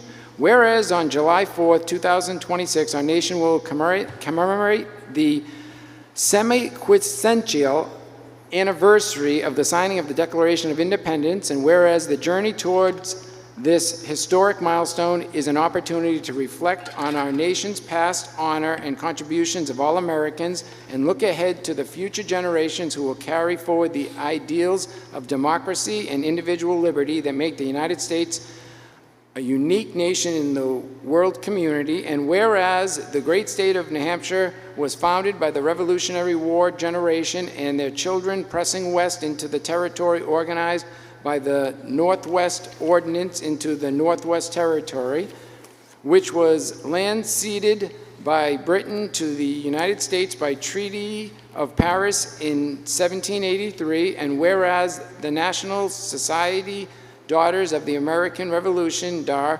Winnipesaukee Chapter, is a non-political women's service organization established in 1890 whose members are lineally descended from patriots of the American Revolution, and whereas through the President's general leadership, all daughters are spending the next year illuminating our legacy by celebrating our nation's rich history and diversity, promoting belonging through membership and dedicated service to God, home, and country, and by completing projects in unique, local, and impactful ways. And whereas from the 250th anniversary of the Boston Tea Party in 2023 until the 250th anniversary of the signing of the Treaty of Paris in 2033, daughters are celebrating the nation's rich history and diversity of experience by honoring all men and women who achieved American independence. These patriots, believing in the noble cause of liberty, fought valiantly to establish a new nation and resolved that we, the Wolfeboro Select Board and Wolfeboro Town Manager,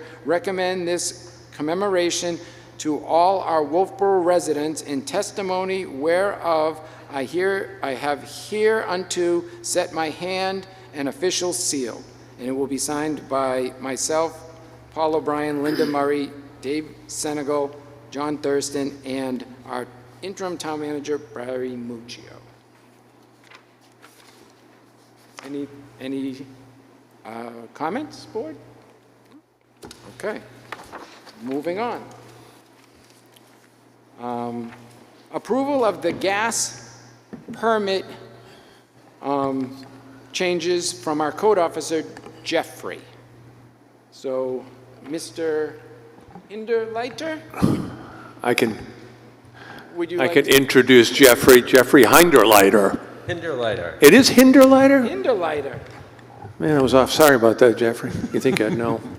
Anyways, we've based on some of the deficiencies we've had in the staffing area of building and codes. We have looked at some options. One of them being is perhaps getting out of the gas permitting inspection process. It's really kind of a specialty sort of license requirement anyway, that we didn't necessarily meet full requirements out there for.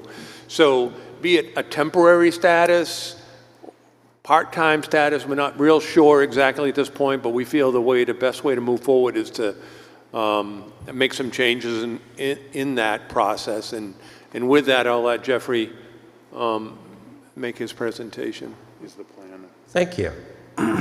Jeffrey Hinderleiter, Code Enforcement Officer apparently, and also your town planner. And it's my first time here before you, so thank you. I've been here 2 months now, and I'm really enjoying it. Nice to see Suzanne over here, too. So our town manager, Barry, our interim town manager, did a great job introducing this proposal. And I really don't think I don't have a whole lot more to add, but I'll add some things anyway. The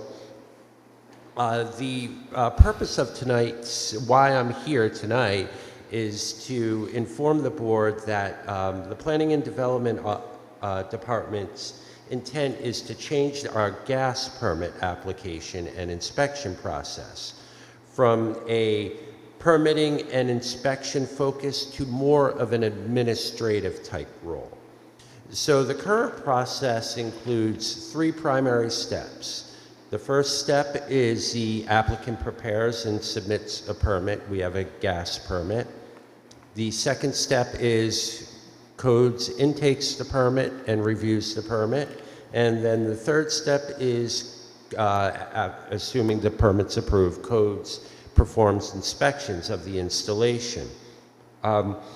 What the proposed changes will alter is our approach to steps 2 and steps 3. Step 2 being the codes review portion, and then step 3 being the inspection portion. We will continue to accept permits, but what we are proposing to not do is the more thorough review of the permit. We'll intake a permit, we'll make sure that the permit's complete, and stamp it right there. It's ready to go. So it becomes more of an administrative task than a code enforcement staff heavy task. Then in regards to the inspections, we will no longer have inspections unless if someone requests, of course we will, but we will no longer have inspections, and instead we'll leave it up to the licensed fuel gas bidders to certify that the installation meets all applicable building gas codes, NFPA codes, which it's primarily regulated through. And gas is extremely important, as we all know. In Old Orchard Beach, we had an explosion, unfortunately, in one of our campgrounds that killed 2 people last year. And the problem with that was it wasn't, as far as we know, it was more of a homegrown installation. Believe it or not, our regulations here in New Hampshire are pretty restrictive, and rightfully so.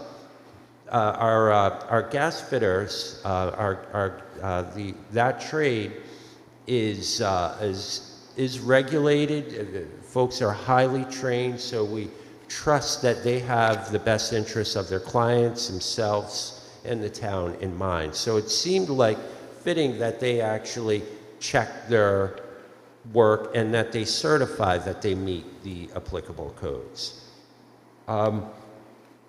We expect no negative impacts to the homeowners and to the contractors. In fact, this could lead to a more efficient system.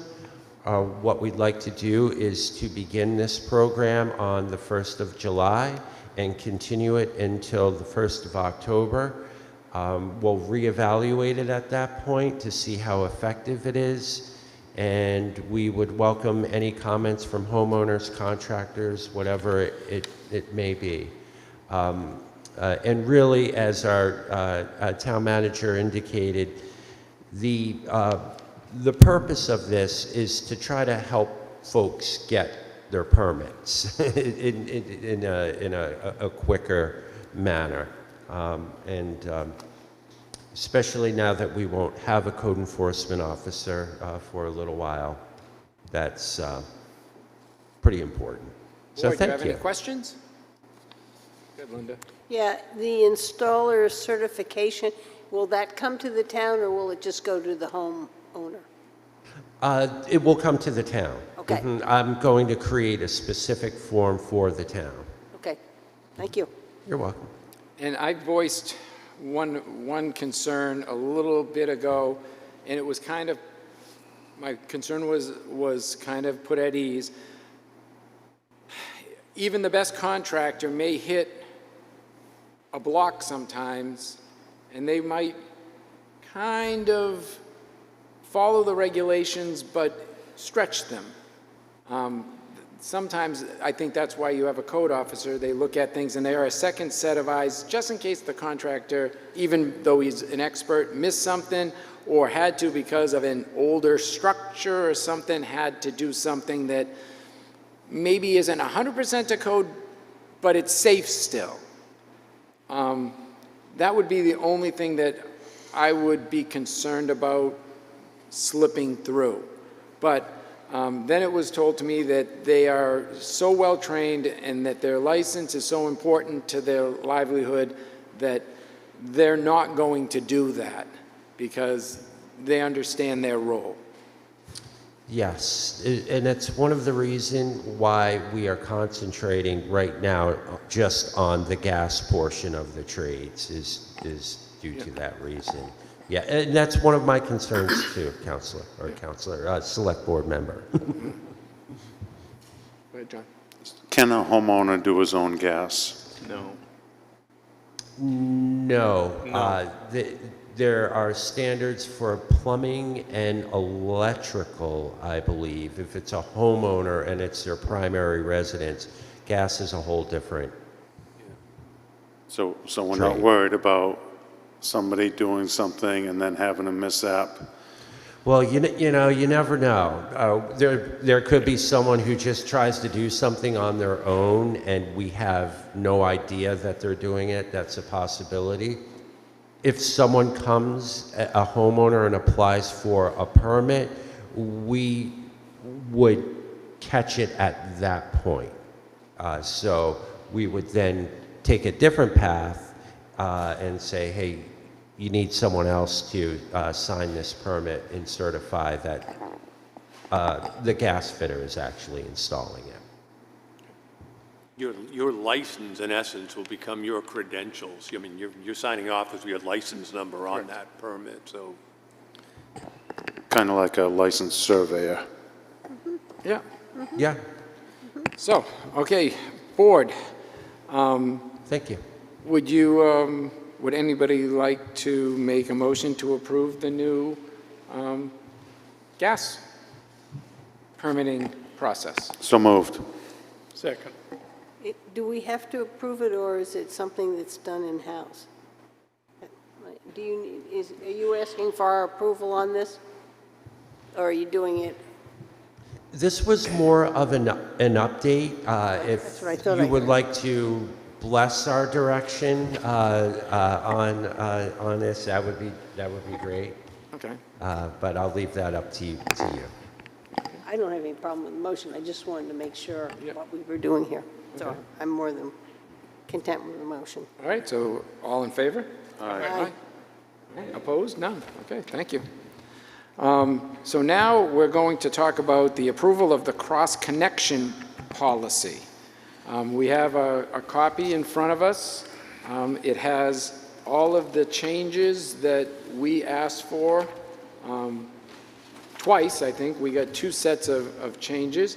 And I think, unless Steve has any other information or the board has any other information, it's also ready for our approval. Linda? I thought we said we were going to hold a public hearing so public could make any kind of comments they wanted before we approve. We did. Okay. That's what I thought. All right, so we will.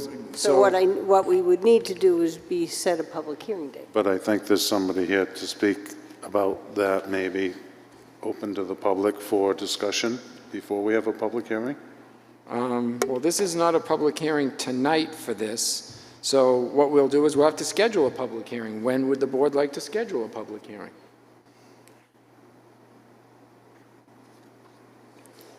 I'd like to schedule it at our next meeting. Okay. Well, Barry? I think it would make sense to do the public hearing perhaps when we further explore the next session, which would be... No, we had talked about doing one at a time. So Right, my understanding of this meeting was we were going to do public input. It was public input, not Right. public hearing, because Yeah. public hearing can change things. That's what I. There is no changing of this. Okay. It's public input is a difference. Okay, Okay? it's not here. Yep. It's So not on, I that's don't not know. what we have. So Yep. if we wanted public input, I'm fine with that. I just don't think it's ready to vote tonight. Okay, so we can, if someone wants to make a motion to put it for the cross-connection policy from the Public Works Department to be on our agenda for public input at the next meeting. We can't have public input now if there's somebody here that wants to speak to it? No, because the problem is that we are precluding people that may have wanted to be here for public input and are not because it wasn't noticed. So that kind of takes away unless the board wants to allow public input tonight on this and at our next meeting. Would you like to ask the public if there's anybody out there in the public that wants to input on this? Wait. Right. We have public input at the back of the agenda. There was public input in the beginning of the agenda, and I thought we were going to try to stop getting public input throughout our agenda, because then we just go later and later. Okay. So and I thought we did that on the rules of procedure. So if there is anybody that wants to speak about this cross-connection policy, we will do it. Paul, can we do it at the end of the meeting? Paul? Can we do this at the end of the meeting in about 15 minutes? Can we do this at the end of the meeting in about 15 minutes? I thought I was going to talk about the cross-connection. We will, at the end of the meeting under public input. Come on, let them, I mean, I don't. Well, then we're going against our rules and procedures, we're going against the agenda. We've made exceptions in the past, I mean. But this is what we're trying to get away from, is making exceptions all the time. Can we talk? Well, can I make a comment first? There's got to be a more efficient way to run the town. Most of the things on this agenda that we've been waiting here for 2 hours should be dealt with by the town manager. And more importantly, I would think if there's any agenda that involves municipal employees, they should be heard first. I think it's very impolite to have our dedicated employees waiting for 2.5 hours to be heard at a meeting by the selectmen. They should be on the top of the menu, be heard, and be dismissed. I would like to talk about the cross connections when it's appropriate. Okay, we'll be there very quickly. So, rules and procedure approval.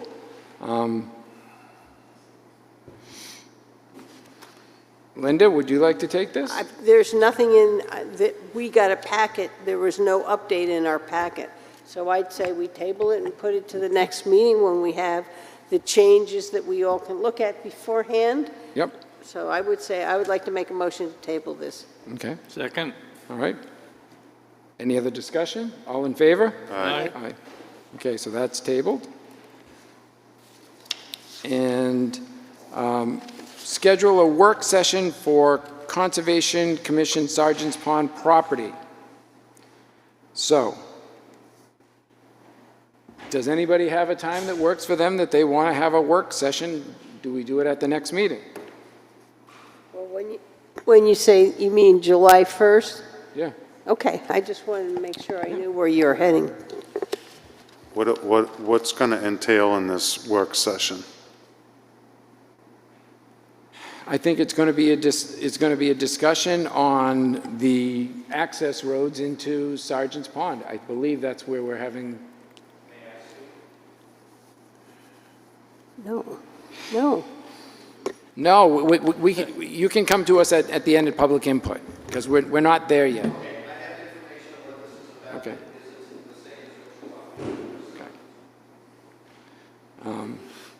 Yes, Linda? It says a work session, and a work session is usually on a different night than our regular meeting. And I think we put them on work sessions so to take those things that we were going to have a longer conversation about. So we'll have it on the 24th. I can't make the 24th. You can't make the I 24th? cannot make the 24th. I can make the 25th on Thursday. Would you be willing to do a meeting next Thursday, Dave, on the 25th? far as I know. Yep. John? As far as I know. So Thursday, the 25th at 6? 6.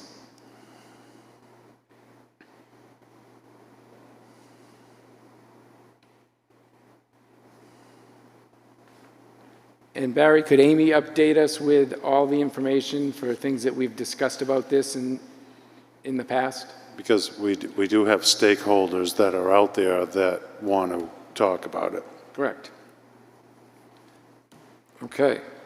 So now... It would be, again, it would be nice if the stakeholders knew what the discussion was going to be about the roads, because again, this is, I'm sorry, but this has been a complete mystery on what's going on. We've been short on information. There's a residents out there. They have a stake in the game.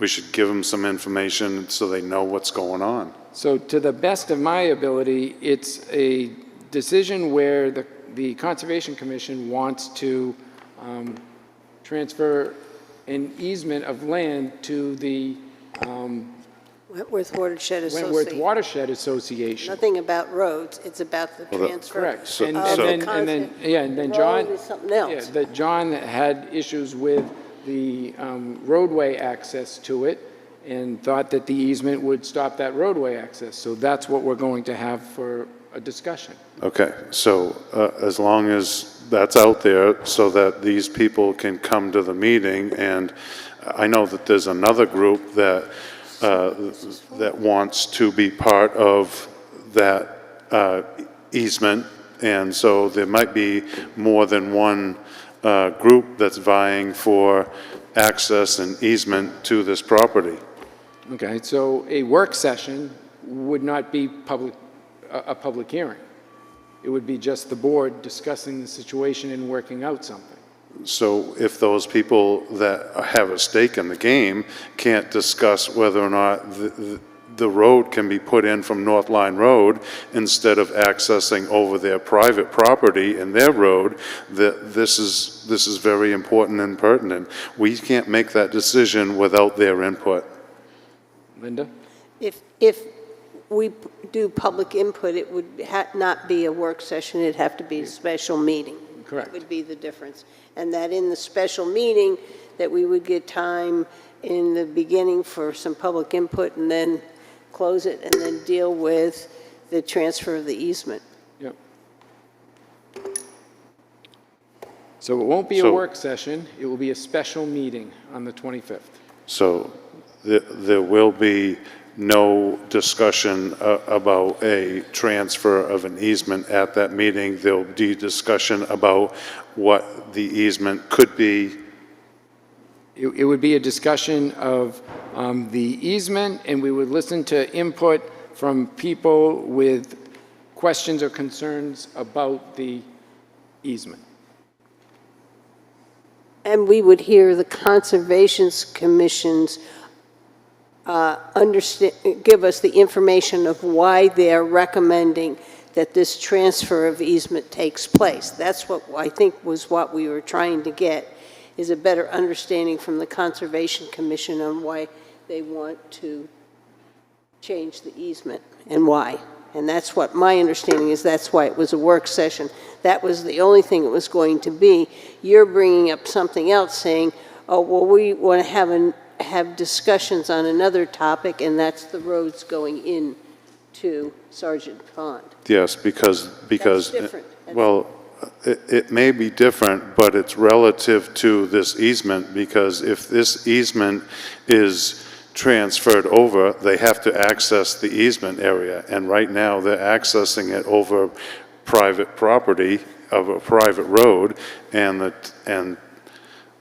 that easement should come in off of North Line Road, or potentially, and that should be part of the discussion. Okay, so then the special meeting that we have, we should ask for the Conservation Commission to put themselves on the agenda for a discussion with us on the easement being taken over, and then there will be public input for anybody who wants to discuss any concerns with the easement. Yeah, and for one more input on that, there was discussion whether or not the money that was in the Conservation Commission could be used for creating a road, and I looked it up, and I'd like Barry to be prepared to have that discussion on whether or not the Conservation Commission money can be used to create a road off of North Line Road to access the town's property, which is the beach. Because I looked it up and said it could be used. Yeah, so we should have the RSA that governs the account. That's where we'll know what we can do with it. And I agree, I want that we need that RSA. Thank you. Okay, so we have a special meeting scheduled for Thursday, the 25th at 6 o'clock. It will be on the agenda will be the Conservation Commission to present to us their reasoning for having the easement placed to the Wentworth Watershed Association. There will be public input at that meeting for people to discuss the easement if they have any concerns, and we will have information on the RSA to determine if the Conservation Commission can use money from their account for the construction of a roadway. Thank you. Does the board agree? Yep. Okay. Yep.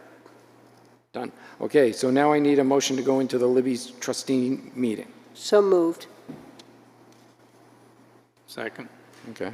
All those in favor? Aye. So all we have to do is we have to set up dates for a hearing on the building and its potential raising. So we have 3 potential dates, July 15th, August 5th, and August 19th. I would choose for the later 2. We have a lot going on right now, and I would choose for the later 2. Are you okay with that? I am. I would have said the first just because we needed to move forward, but I don't have a heartache one way or another. So would you rather do the later 2, the first 2? The first and the last, and skip a month in between? What works best for everybody? I do the last myself. Are you okay with those? Or? Yeah, the only reason I am, my daughter's getting married the 29th of October, so I'm trying to push things earlier. Forward, okay. But I can handle Are it. you okay with the second 2, or? Yeah. If you want the 19th, I'll make it work. When's my birthday, but that's all right. Which one's your birthday? 19. 19th, we'll have to bring you pizza. Okay, so the Libby trustee public hearings will be on August 5th and August 19th. Barry will make sure that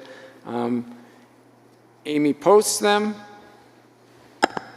And is there any other questions, concerns, or anything about the Libby Museum at this point?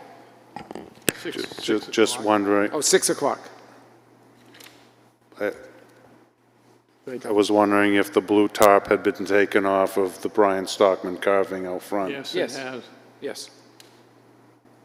So, all right, so I need a motion to come out of the Libby trustee meeting. So moved. Second. All right, all in favor? Aye. Aye. Okay, old business. Don't see any other business. So I have under other business, and just a little bit of housekeeping. I would like to make a motion to cancel the 2 select board public hearings that we were going to have to decide the no parking zone. So I would like to rescind that motion because we never had those public hearings. I'll second that. Any discussion? So you're going to rescind them? I'm rescinding my motion. There was a motion that we all agreed to have 2 public hearings before we made a decision on the no parking zones, and then we never had the public hearings. So what are you saying? So I'm rescinding the motion because that motion is still out there, and we're still supposed to have 2 public hearings on it, even though it was already voted on and decided. Do away with it. Okay. So, All those in favor? Aye. Opposed? None. All right, and I would like to make a motion that, because a motion was made, and it was approved by the board, that on the weeks between the select board meetings on those Wednesdays, that we would have a question and answer session with the public, and we all agreed. And then we have now started to shorten these meetings and have other meetings, work sessions and meetings on that same date, the Wednesday in between, that we were going to have question and answer sessions. So I'd like to rescind the motion, and we will no longer have question and answer sessions, or it won't be part of our plan going forward. Second. So that means do away with. Correct. Correct. Okay. So, any other discussion? All in favor? Aye. So those are gone. And then I had a question, and I wanted clarification. Are we going forward with the rural roads and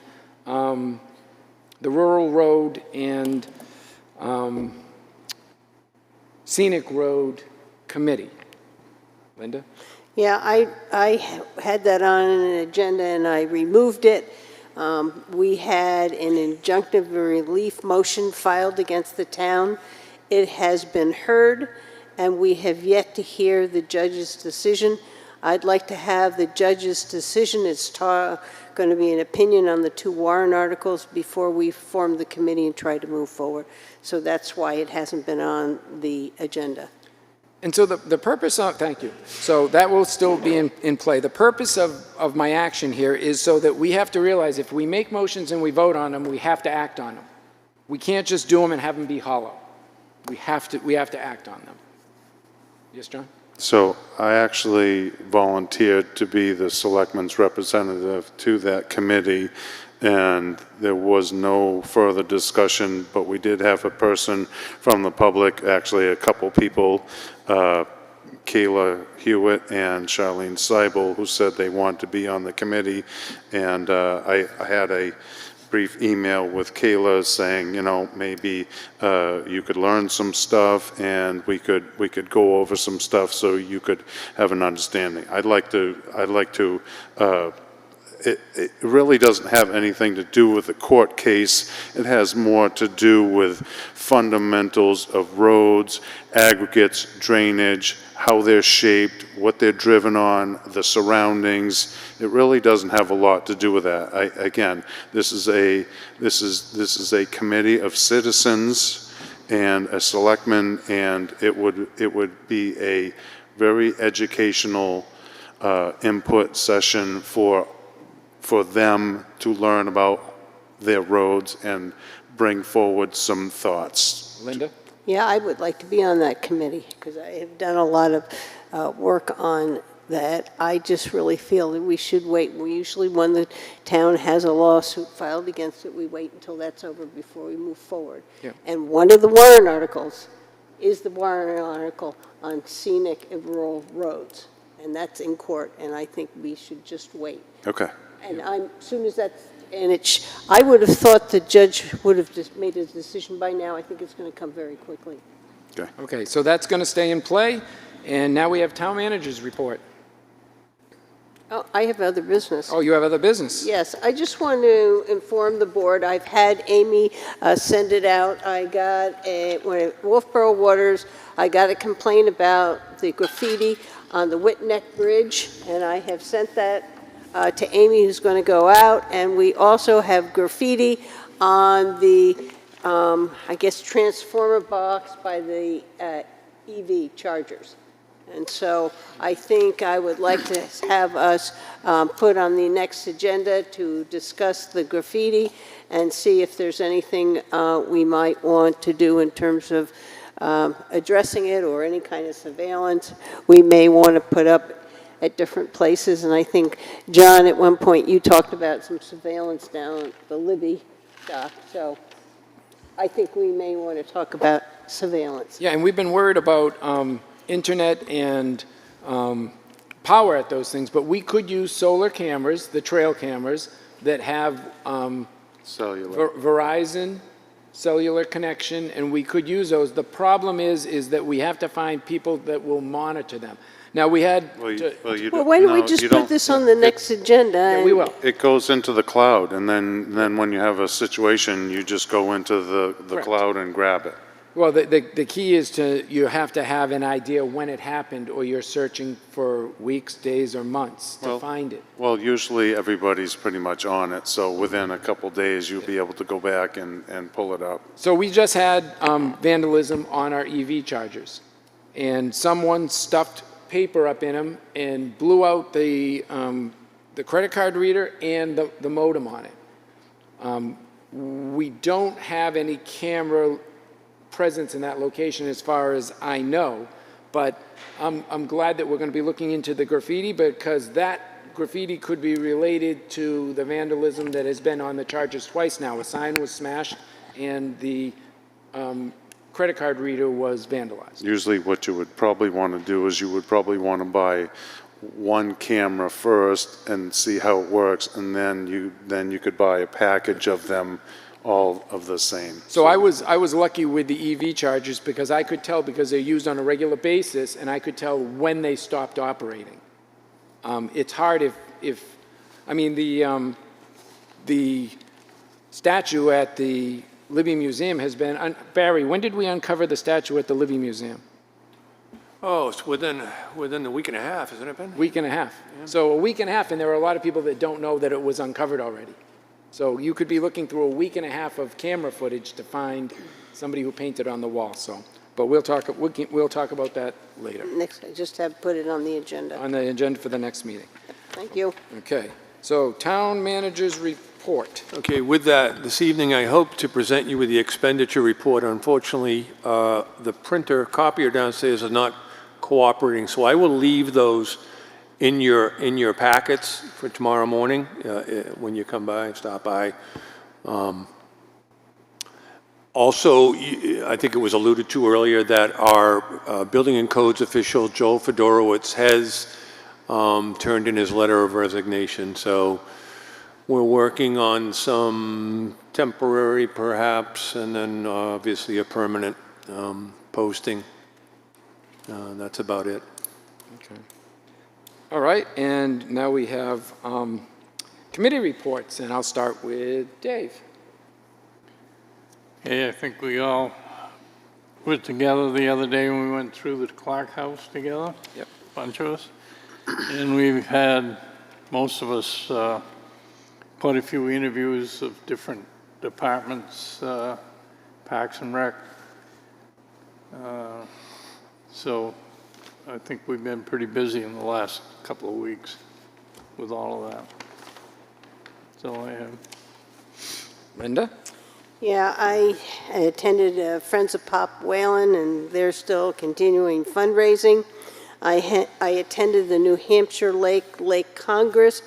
I covered the Wolfeboro Waters display table. I attended a workshop on aquatic plant identification, both native and invasive. And at Lakes Congress, John McDonald was awarded the Revenue Sidney Levitt Memorial Award for exemplary lake advocacy. I met with Branch Out, which is the subcommittee of the Conservation Commission, to develop a program to fundraise for planting of new trees. This will be launched later this year. I took part in the interviews for the Pop Whalen Rink. I attended the Wolfeboro Waters Assessment Subcommittee. They discussed how to test benthic mats, which is this black stuff that kind of lifts up from the bottom, and slime on the rocks to see if there's cyanobacteria, and if so, what type. I will leave the explanation about the EDC meeting to Brian, but I attended it. I did the tour of the Clark Museum. I attended the Wolfeboro Waters meeting. The Wolfeboro Waters Communications Subcommittee is working with Parks and Rec to install informational signs at all the town beaches, which include beach rules and water quality information. The Mitigation and Prevention Subcommittee met with the town planner, Jeffrey Litter, regarding the draft septic system regulations, and that's all I had. John? More to come later. Okay. So, for a point of information, the Milfoil Committee is making signs, and they're going to be treating soon. June 22nd. Yep, June 22nd. We had our first kickoff budget committee meeting, and looked at procedures and other things, and had some discussions. We had our last meeting, our work session last week. We all went to the Clark House, and it was a great event. The EDC, we did a lot of discussion about Lake Winnipesaukee Day, and we scheduled a tour of both the Taylor community and PSI Plastic to see how they're progressing and developing in our community. And then we had a recruitment meeting yesterday in order to further along finding a permanent town manager. So, any questions from the press? Anybody from the press on, Barry? If I could just add one other thing. We have made a formal offer to a finance director. Okay. And he has accepted, so good news. I have high hopes for this young man.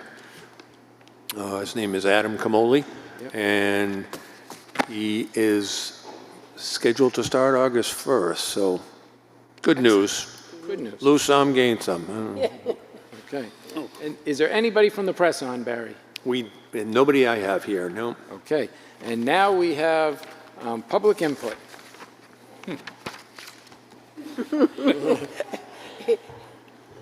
And thank you for waiting, Paul. Wake up, Paul. Yeah, well. Hot dogs and ice cream. Well, my context is so out of place right now. I was under the impression the hearing tonight would be to discuss the cross connections on the water system. Yeah. So I will continue, but I think it's probably the wrong time to be doing this. Go ahead. Sounds like it. Is it the wrong time? No, you can give us your thoughts on the cross-connection policy. Greetings, Wolfeboro select people. We're here tonight to discuss the merits of requiring customers on the Wolfeboro municipal water system to install water backflow preventers. The purpose of these check valves is to prevent unexpected water crossover, water contamination. This could possibly happen when water is sucked back out of a water distribution pipes, drawing contaminated water from a home, business, or restaurant. The state requires all customers on a municipal water system to have a double check valve on their water service lines. However, there's no penalty if they aren't installed. There's not a single person in this room, or that I even know, that would ever leave their home or business with water running out of a tap. So obviously, all water taps are closed. So my question would be, if we agree all water taps are closed, then it would be impossible for any water to be sucked out of the pipes in a house. You can't suck water through a closed water valve. Has such a contamination ever occurred in Wolfeboro? I've not found one single person that we can recall this has ever occurred. In fact, it probably has never occurred. So what's the risk of not installing check valves? The risk is not measurable. It's never happened. So in reality, you're thinking about supporting the agenda to require all water customers to install double check valves. This would entail hiring a licensed plumber to come in and install a double check valve in every home, business, and restaurant. It would also require a professional, certified individual to come out and test the system, sometimes every 6 months, or sometimes at least every year. You'd have to hire an individual to do this. All these expenses could easily add up to thousands of dollars you're thrusting upon the taxpayers. Since it is quite obvious the risk of cross-contamination is minuscule, what is the risk of not even requiring it? I think it's a frivolous government overreach that has no place in Wolfeboro. I would like to suggest to you to table this agenda. There's no justification to move forward with this. There is no risk, and it would be very costly for those who request to install it. Spend your time and talent on more important items. Stop expanding government. Thank you for the time. Thank you for your input, and we will be using that at our next meeting. Excuse me? We will be using your input at our next meeting. Thank you. I would encourage you to schedule municipal employees at the first of your agendas. I mean, for having these guys sit here all night, they're falling asleep. And they have to go to work tomorrow morning. So why not hear them first at 6 o'clock?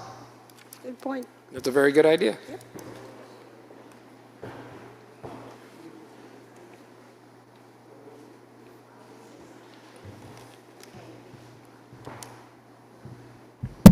So I don't know if these have to do. Can you these state your name? examples have to do Can with you state your name, please? Oh, Karen Burnett-Curie. Thank you. If these have to do with double check valves, but I will say, I know somebody's house who was flooded by sewage backing up through a drain in their basement, and they had living spaces in their basement, and everything was absolutely a disaster.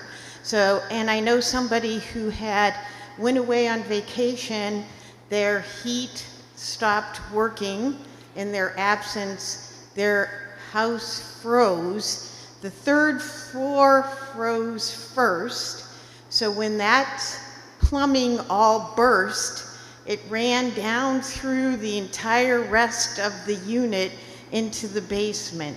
So there are things that do happen. Whether or not they would have been prevented by double check valves, I have no clue.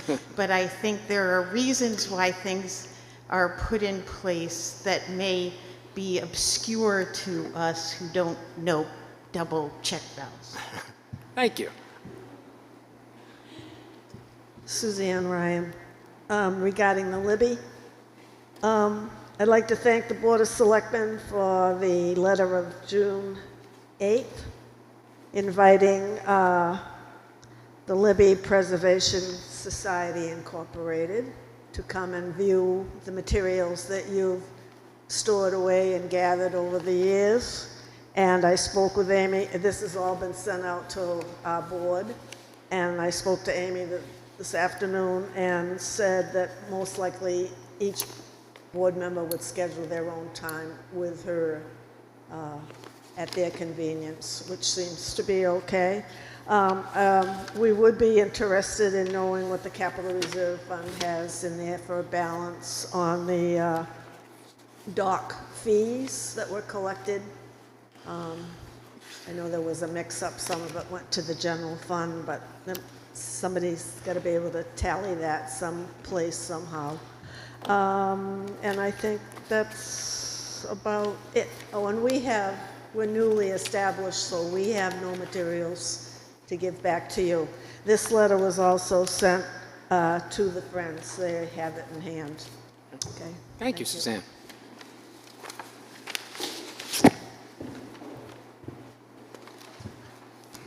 Bobby Bedman. Is there a way to get the report to the Budget Committee as we didn't have it last Thursday? Barry? Yeah, as I stated, Bobby, it would need to go and be reviewed by the Board of Selectmen, and then from there, it will go to the Budget Committee. Okay. Yep, that's, Okay, thanks. that would be par for the course. Second thing, best way to get rid of tagging, or what you were calling graffiti, is to remove it immediately. The longer it's up there, the longer it encourages other people to tag. So any tagging you have, please remove it as soon as possible if it's on the bridge. And then the other thing, please don't turn us into a surveillance state. The whole point of our town is that we can peacefully walk through and not have government surveillance everywhere. So please, we have enough cameras already. Thanks.